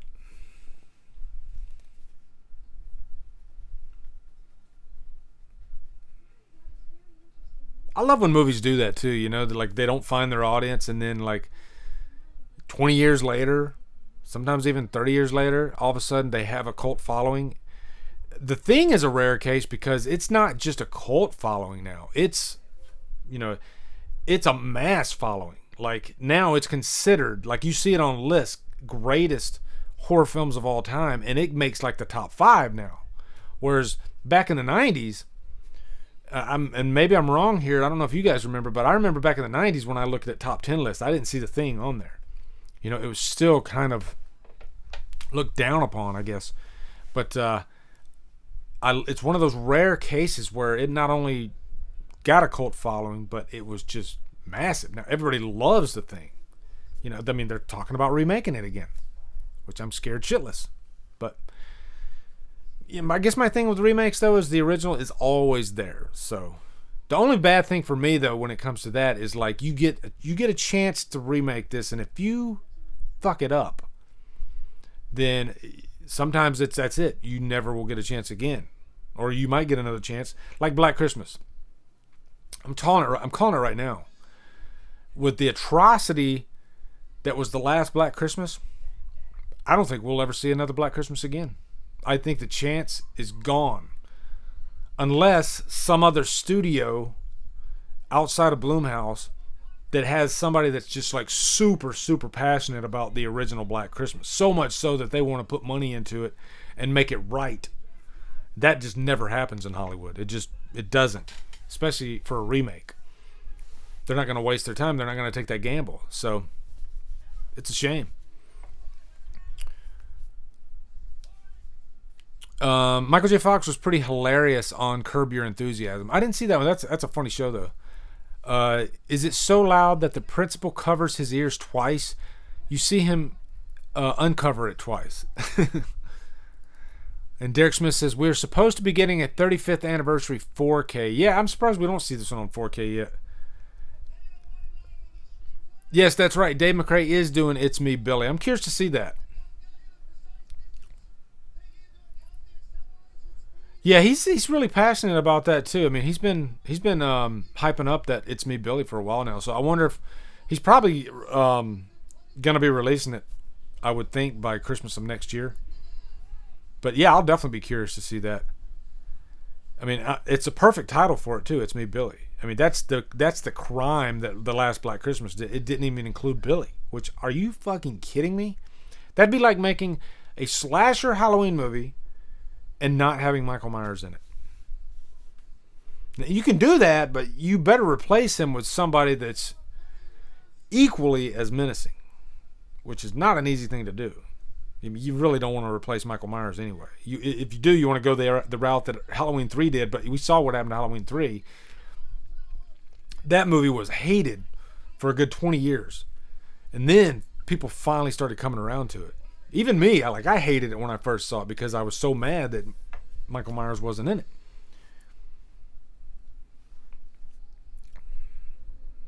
So he's been trying to give Doc Brown the letter, and Doc Brown's not having it. He doesn't want to know.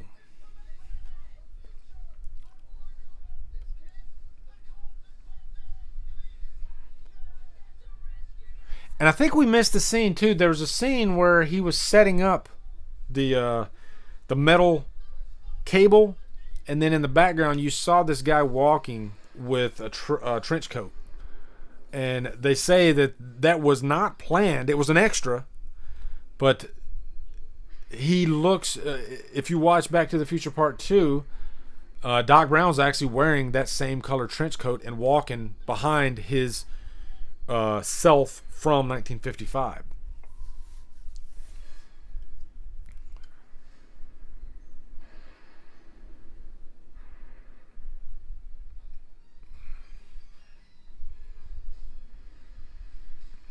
So just to foot stomp what I was saying earlier, we're playing with the nick of time. They look right at the last second.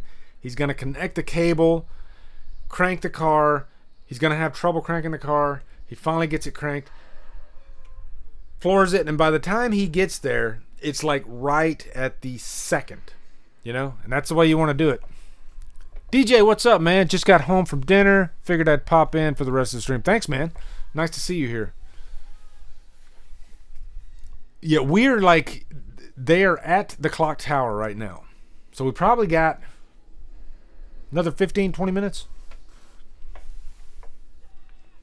Yeah, he was riding a bicycle. That's right. See, Donald's keeping me on my toes. Keep me on my toes.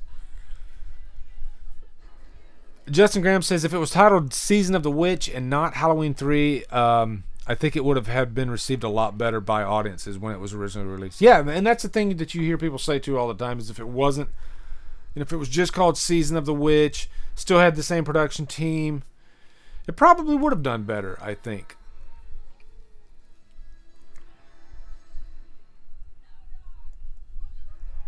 Because it was still a Carpenter production. And so any Carpenter production stands the test of time. Even his forgotten movies, because he's John Carpenter, because he's so big now. It's crazy to me, John Carpenter now is bigger than ever. And he hasn't directed a quote-unquote big John Carpenter movie. The Ward was not really a well-received movie. Ghost of Mars, not really a well-received movie. But he's riding this second wave now, all based off of his previous career from the 70s and 80s. He made so many great movies back then that now he will live on forever, even after he passes. John Carpenter's work is that strong. So movies like Someone's Watching Me, which was a TV movie. If he wasn't John Carpenter, that movie would have been lost into the abyss. It's just a small little movie with Lauren Hutton in a high-rise. Which is interesting, too, because Halloween 2's original idea was Laurie Strode living in a high-rise. And that's the exact plot of Someone's Watching Me.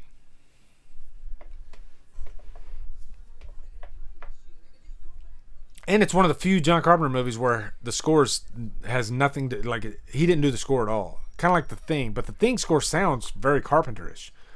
Where Someone's Watching them, it's more orchestral, and it doesn't sound like a Carpenter score at all.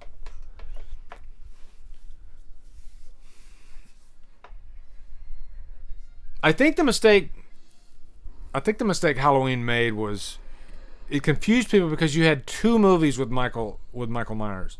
If you would have had one movie with Michael Myers, zipped it up, no more movies, and then did another movie that was like Season of the Witch, I think they would have fared a lot better. But because they did two movies and then jumped over to that, it confused audiences. That's the big mistake they made. Yeah, I like Someone's Watching Me, actually. I bought it last year, and I watched it a couple months ago, finally. And I liked it. I enjoyed it, actually.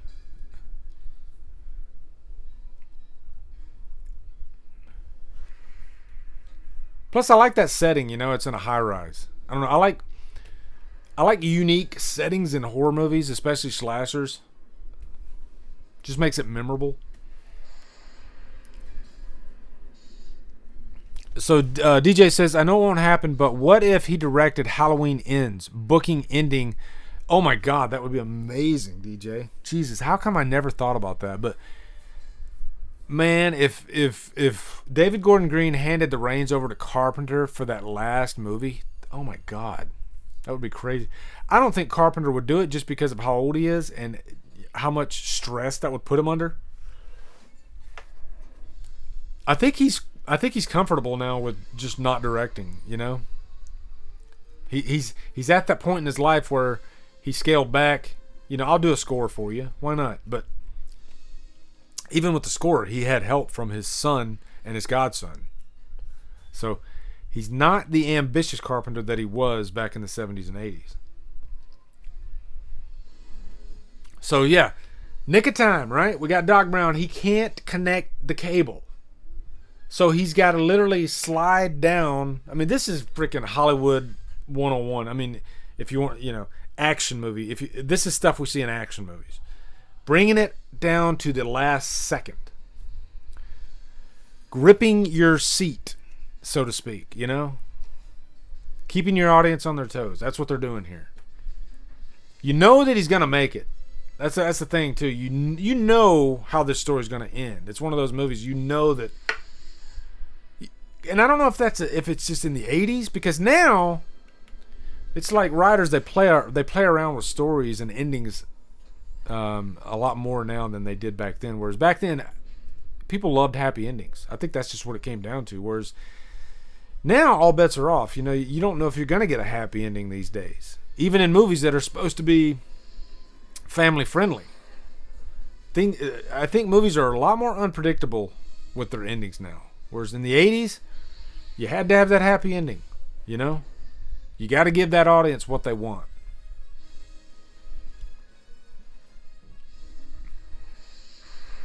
I guess it's that, like, how when you finish a movie and you walk out of the theater, and depending on the ending, you could walk out of that theater with a big smile on your face and like you just had a great time, like you just left a birthday party or something like that. That's pretty much what they wanted in the 80s. They want you walking out of the theater just like elated and happy. And if you have whether you like the movie or not, if you have like a sad ending, then there's a good chance you might walk out of that movie kind of like on a downer. And so you might not recommend it, or at least they're scared that you might not recommend it as much. At least that was the mentality back then. Now you can get away with an ambiguous ending or even a sad ending, I mean, take Forrest Gump. We were talking about Forrest Gump earlier. Forrest Gump's got a lot of sad stuff in it. It's got some really, really sad stuff in it.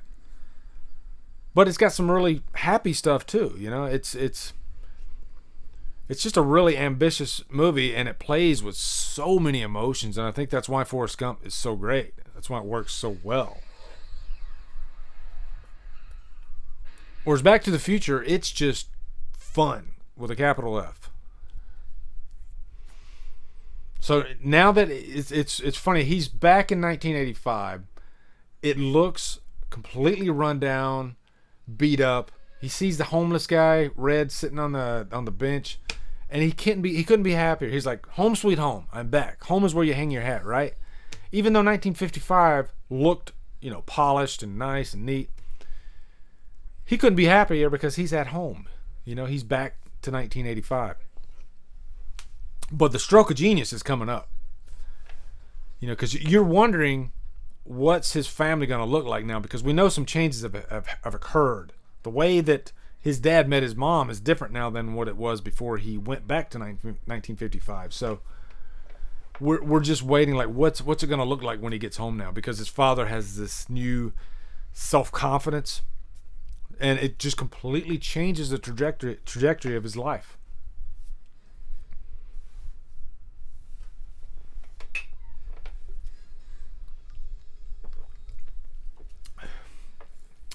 Yeah, here we go. Lone Pines Mall. Lone Pine Mall. So something that you might not have noticed on your first time watching this. But, they pay attention to those little details.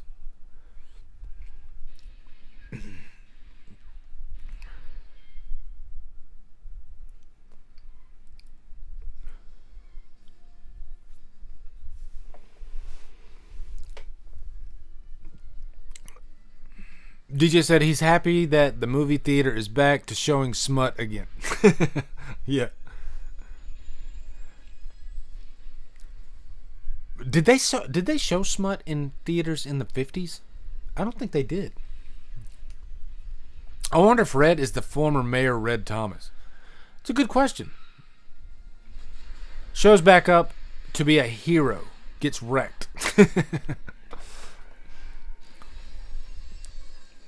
Do you think Aaron is still alive and will return in Halloween Kills? Oh, yeah, that's a good question. You know what? I don't know why they wouldn't take advantage of that idea, because Aaron was he was a liked character. He was an interesting character, more importantly. And he's very, like, Loomis-esque. I mean, he even has, like, a British accent. He sounds distinguished. He's definitely curious about Myers. I mean, he was curious about Myers in Halloween 2018. So I think it's a missed opportunity if they don't bring him back in this one, because they didn't show him die. And I don't know about you guys, but I love the Loomis type character. It doesn't even have to be Loomis, but that's something that they haven't even attempted to give us. The closest thing that we've gotten since Loomis is Sartain, and we saw how that turned out. They pretty much threw away that character. But I mean, to me, Loomis is like the cornerstone of Halloween. He's just as important as Michael. So why not bring forward a character like that? Build him up again. I mean, Loomis pretty much was a presence pretty quickly in the first scene in the first Halloween, when he's sitting in the car with the nurse and it's raining. And right away, you knew that this guy meant business. Like, he's like, you ever seen anything like this before? He's building up who Myers is as a character before we even see Myers. I love that scene in the rain where they're going to get Myers, and just in that little exchange, that's the genius of Carpenter's writing. With just a few lines of dialogue, he did a couple things. He made Myers this really threatening, mysterious character. And then he also made Loomis like this guy that was on a mission, kind of like an Ahab. And, not any actor could play that like Pleasance, too. I mean, Pleasance was just, at that point in his career, he was just such a distinguished actor. He had, like I was talking about earlier, he had that little signature. And I think that's one reason why Malcolm McDowell, in my opinion, did not really work as Loomis.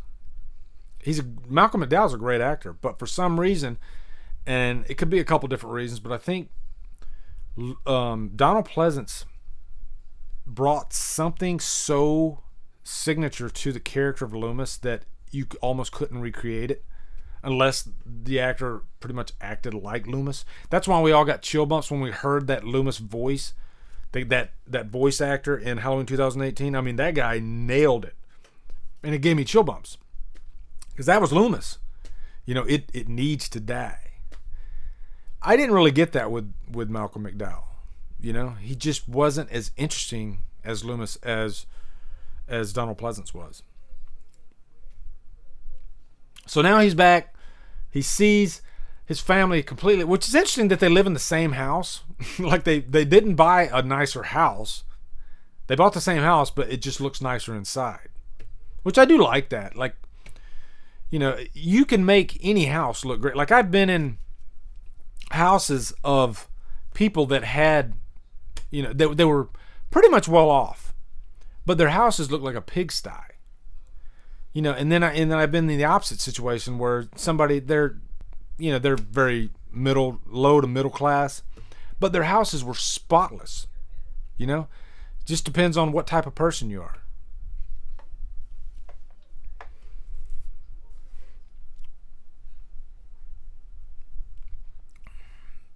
Like, my wife is a very, very neat person. Like, she cleans once a week, and the house always, you know, not every day, but most of it, like at least once a week, our house looks spotless, and that's because of her. She's just that type of person. She doesn't like the house to get too dirty.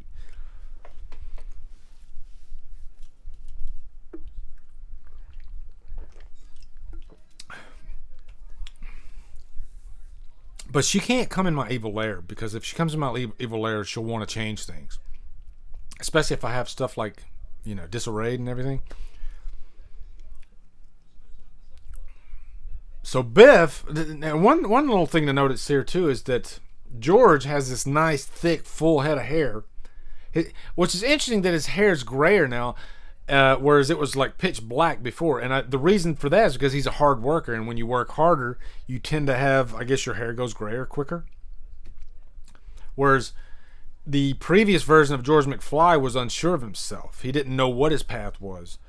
So maybe he didn't work as hard at it. He just kind of sat back and let things happen. So he's an ambitious guy now. He's got the gray hair because of how hard he works. And Biff, he's like losing his hair, you know? And Biff's like cleaning his car. Isn't that, can you imagine that? Like the guy that bullied you in high school, he ends up freaking cleaning your car for you. This truck, I always wanted this freaking truck. It's a badass looking truck. I think the truck looks even more badass now than it did 30 years ago.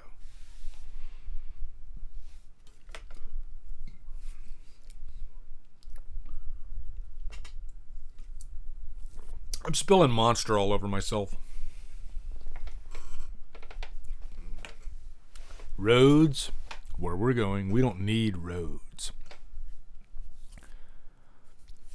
Yeah, Hoarders, man, that show's scary. One thing that being in the military really helped me, every 3 years we would move. I was in the military for 24 years. Every 3 years we would get stationed at a different base.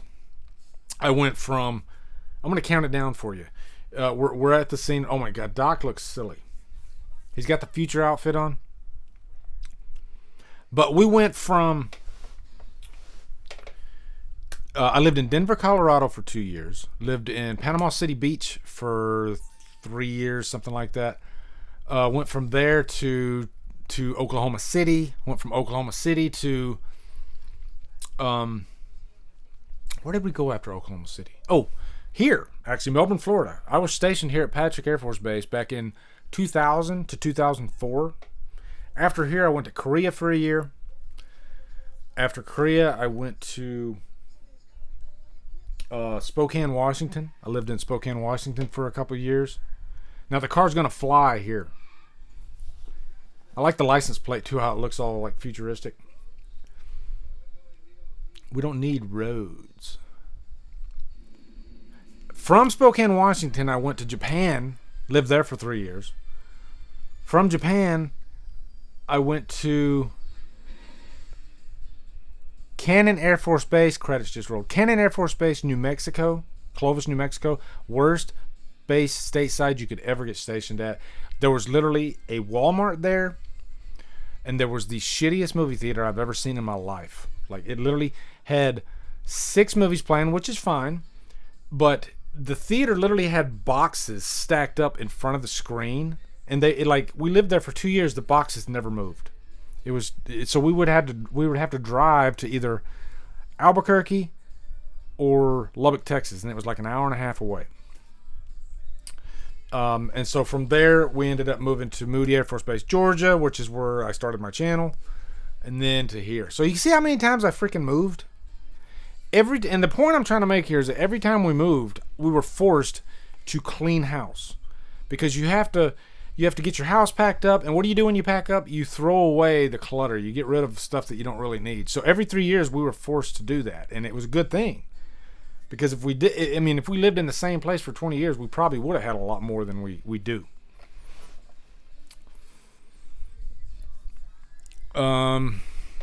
This was fun, guys. This was a lot of fun. Yeah, it was a lot of freaking moving. I am sick of moving. I don't ever want to move again. But that's the military, and I've known some people in the military, and they end up staying at a place for like 10, 12 years. But as much as we moved, it was kind of unique, because I don't think everybody moved as much as we did. We just, every 3 years, we'd freaking move. And I didn't even tell you I was deployed 4 times. I was deployed to Afghanistan for a year. I was deployed to Oman, to Kuwait, to Saudi Arabia. And those were like spaced out throughout all that. Like when you're stationed at one base, then you could get deployed somewhere. So, a lot of freaking moving. Oh, God. Okay. I'm going to read a few of your comments here. Biff is my spirit animal. That's beautiful. Derek Smith says, you should try the Monster Lemonade drink. That sounds enticing, actually. Dead Jester says, Donald Newton, an underrated gem of a Bond movie. I've never been a big Bond fan. And my dad was a huge Bond fan. I guess is a huge Bond fan. He's still kicking, but he was into like Sean Connery, and I think he liked some of the Roger Moore ones, but he was really into Sean Connery. I don't know if he even watches these newer ones. Jordan H says, probably one of the most iconic lines ever. Is he talking about Bond, James Bond? Derek Smith says, why do I feel like every theater erupted in cheers the second the car levitated off the ground? Yeah, I don't remember exactly what happened when I saw this in the theater, but I just remember the crowd was like, they went nuts with this movie. Like all throughout, they were just having a blast. When they walked out of the theater, they were telling everybody else about it, like, you got to see it, it's great, this movie's awesome. This was definitely one of those word-of-mouth movies. Word-of-mouth was a big thing back then, too. We didn't have the social media and all that stuff. Word-of-mouth was pretty much in trailers, and even back then, trailers were a lot more, I don't know, like the trailers these days, they tell you everything. Justin Graham, what is the next live movie commentary? I don't know. I kind of do these things like seat of my pants. So usually what I do is I'll post some ideas for you guys, or I'll just say, hey, give me some ideas, and then we'll figure it out. We'll figure out what we want to watch next. I'm thinking the next one will probably be a horror movie again. We'll probably go horror the next time. Unless you guys really want to do non-horror again, I'm totally down with that, That's one thing I love about my patron group. We it's a democracy. We all figure out what we want to watch. Holly, best place you've lived? I would say here. And that's kind of the reason why we ended up back here, because we loved the area of Melbourne, Florida, because you're an hour away from Orlando. This is the #1 most requested stateside base in the Air Force, actually, Patrick Air Force Base, because of the location. You're right on the beach. Now, when we moved here recently, I didn't even recognize the place. It's grown so much since when we lived here 20 years ago. I don't know, like, especially if you go towards the Vieira, and you guys probably don't know what I'm talking about, but like if you go further, south, there was nothing here when we lived here last time. And now it's just like, it's like a mini Orlando here. There's every freaking restaurant. This place has I think 1,700 restaurants. So every freaking restaurant you can think of. A lot of the people from the north are starting to migrate down here. It's just, this place is growing so much. So yeah, this is probably the best place I've ever lived. I love it here. It's really beautiful too. My Bloody Valentine for the upcoming... Ooh, Dustin, now you're talking about... That would be a good one, actually. And the new Shout Factory release is coming out, too. So, that could be a fun one. yeah, maybe I'll throw that out at the patron page, and maybe we could, if everybody agrees to it, we could probably do that. That's a no-brainer. It'd be great for the holiday. Florida sounds nice right now. Stuck in Michigan. Yeah, man, the weather has been beautiful here actually. Over the winter, I've had to wear a coat twice this winter. That's it. I mean, it's t-shirt weather every day pretty much here. I got my Vegas shirt on today because we went to Vegas last month, and that was a lot of fun. I have never been to Vegas before, so that was cool. Tons of people from Michigan have went down there to Florida. Holly says, I'm in the same boat, Derek. Wisconsin, so tired of snow. Yeah, I lived in Spokane, Washington, and Misawa. Those were my two like snow bases. Because Misawa was in like northern Japan, but it was beautiful though. Like Misawa was beautiful, and Misawa was really what got me into like running, because right outside the base you'd see like these mountains, these like snow-capped mountains, and the scenery when you were running was just beautiful. And so I kind of really got into it, and that was when I was like in my mid-30s. Lee, what is your most sought after, VHS or vinyl? VHS, this one right here was probably my most sought after, and some neat Nakari actually sent this to me. It was on like the last unboxing video that I did. I was floored. Black Christmas on VHS. I couldn't believe it. This was my number one most wanted item. And I can't think of any other that would top this, to be honest. There might be, but I can't think of me, because I love this movie so much. I have Black Christmas. I have The Thing, which is one of my favorite movies. Yeah, Zach from Cavern of Terror, he sent me The Thing, actually. He saw it in I think a Goodwill or something like that, and he messaged me. He's like, hey, they got The Thing here. You want it? I was like, hell yeah. So, and vinyl, I found the Black Christmas vinyl at SpookyCon. And if you guys haven't been to a horror convention, one of the greatest things about horror conventions is you will find horror memorabilia that you won't find, pretty much locally, like in Best Buy or something like that. You could probably order some of this stuff online, but a lot of stuff you wouldn't even think to look up. But I'm walking in SpookyCon and I'm looking through the vinyls there. A lot of great vinyls too. I mean, soundtracks, and then I see Black Christmas, and I was just like, "Whoa, freaking Black Christmas vinyl! Here, please take my money." So that's probably my most sought after vinyl too, actually, and I have that. So you can tell I really love Black Christmas. I'm sure there's some other VHS and vinyls that I'm really after, but right now I can't think of what they are. So I guess I'm pretty content with what I got. One thing I've noticed too is I don't, like used to when I'd go out, I'd buy a lot of VHSs.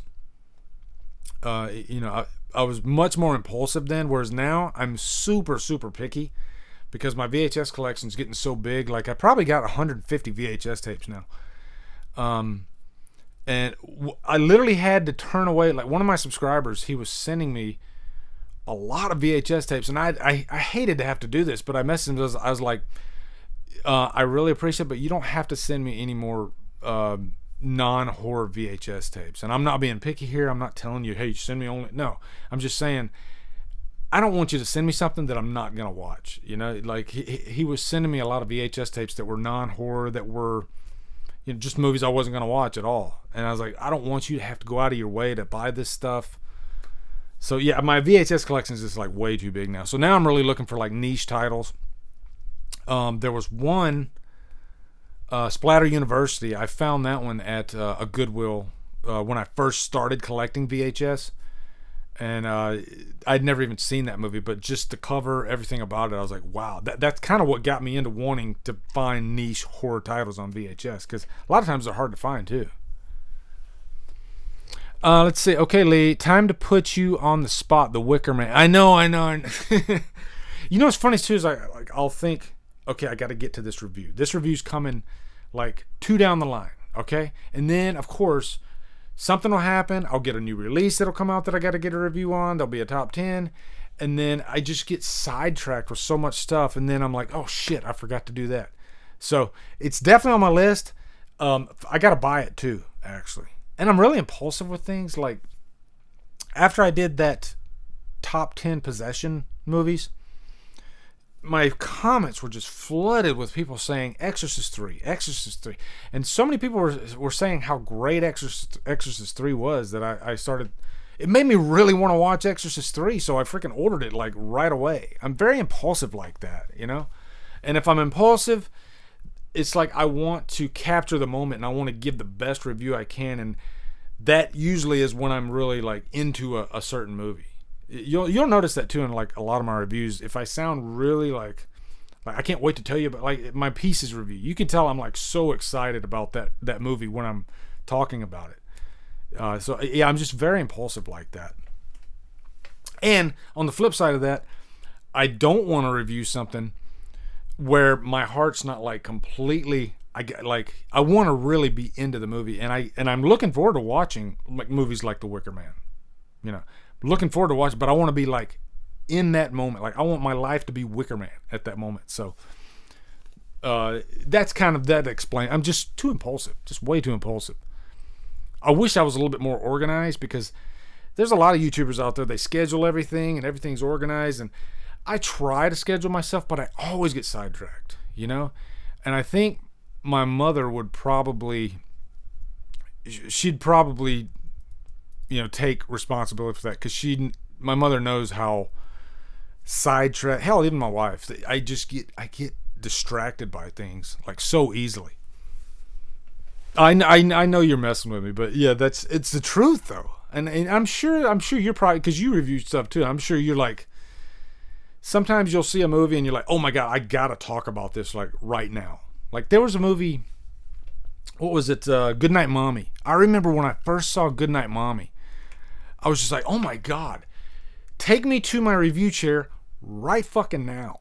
That's exactly what happened with Goodnight Mommy. Like right after I watched that movie, I ran to my review chair. I had to talk about this movie. I love when movies do that. You know, I love when you just get caught up in it. Like, I gotta sit down, I gotta talk about this.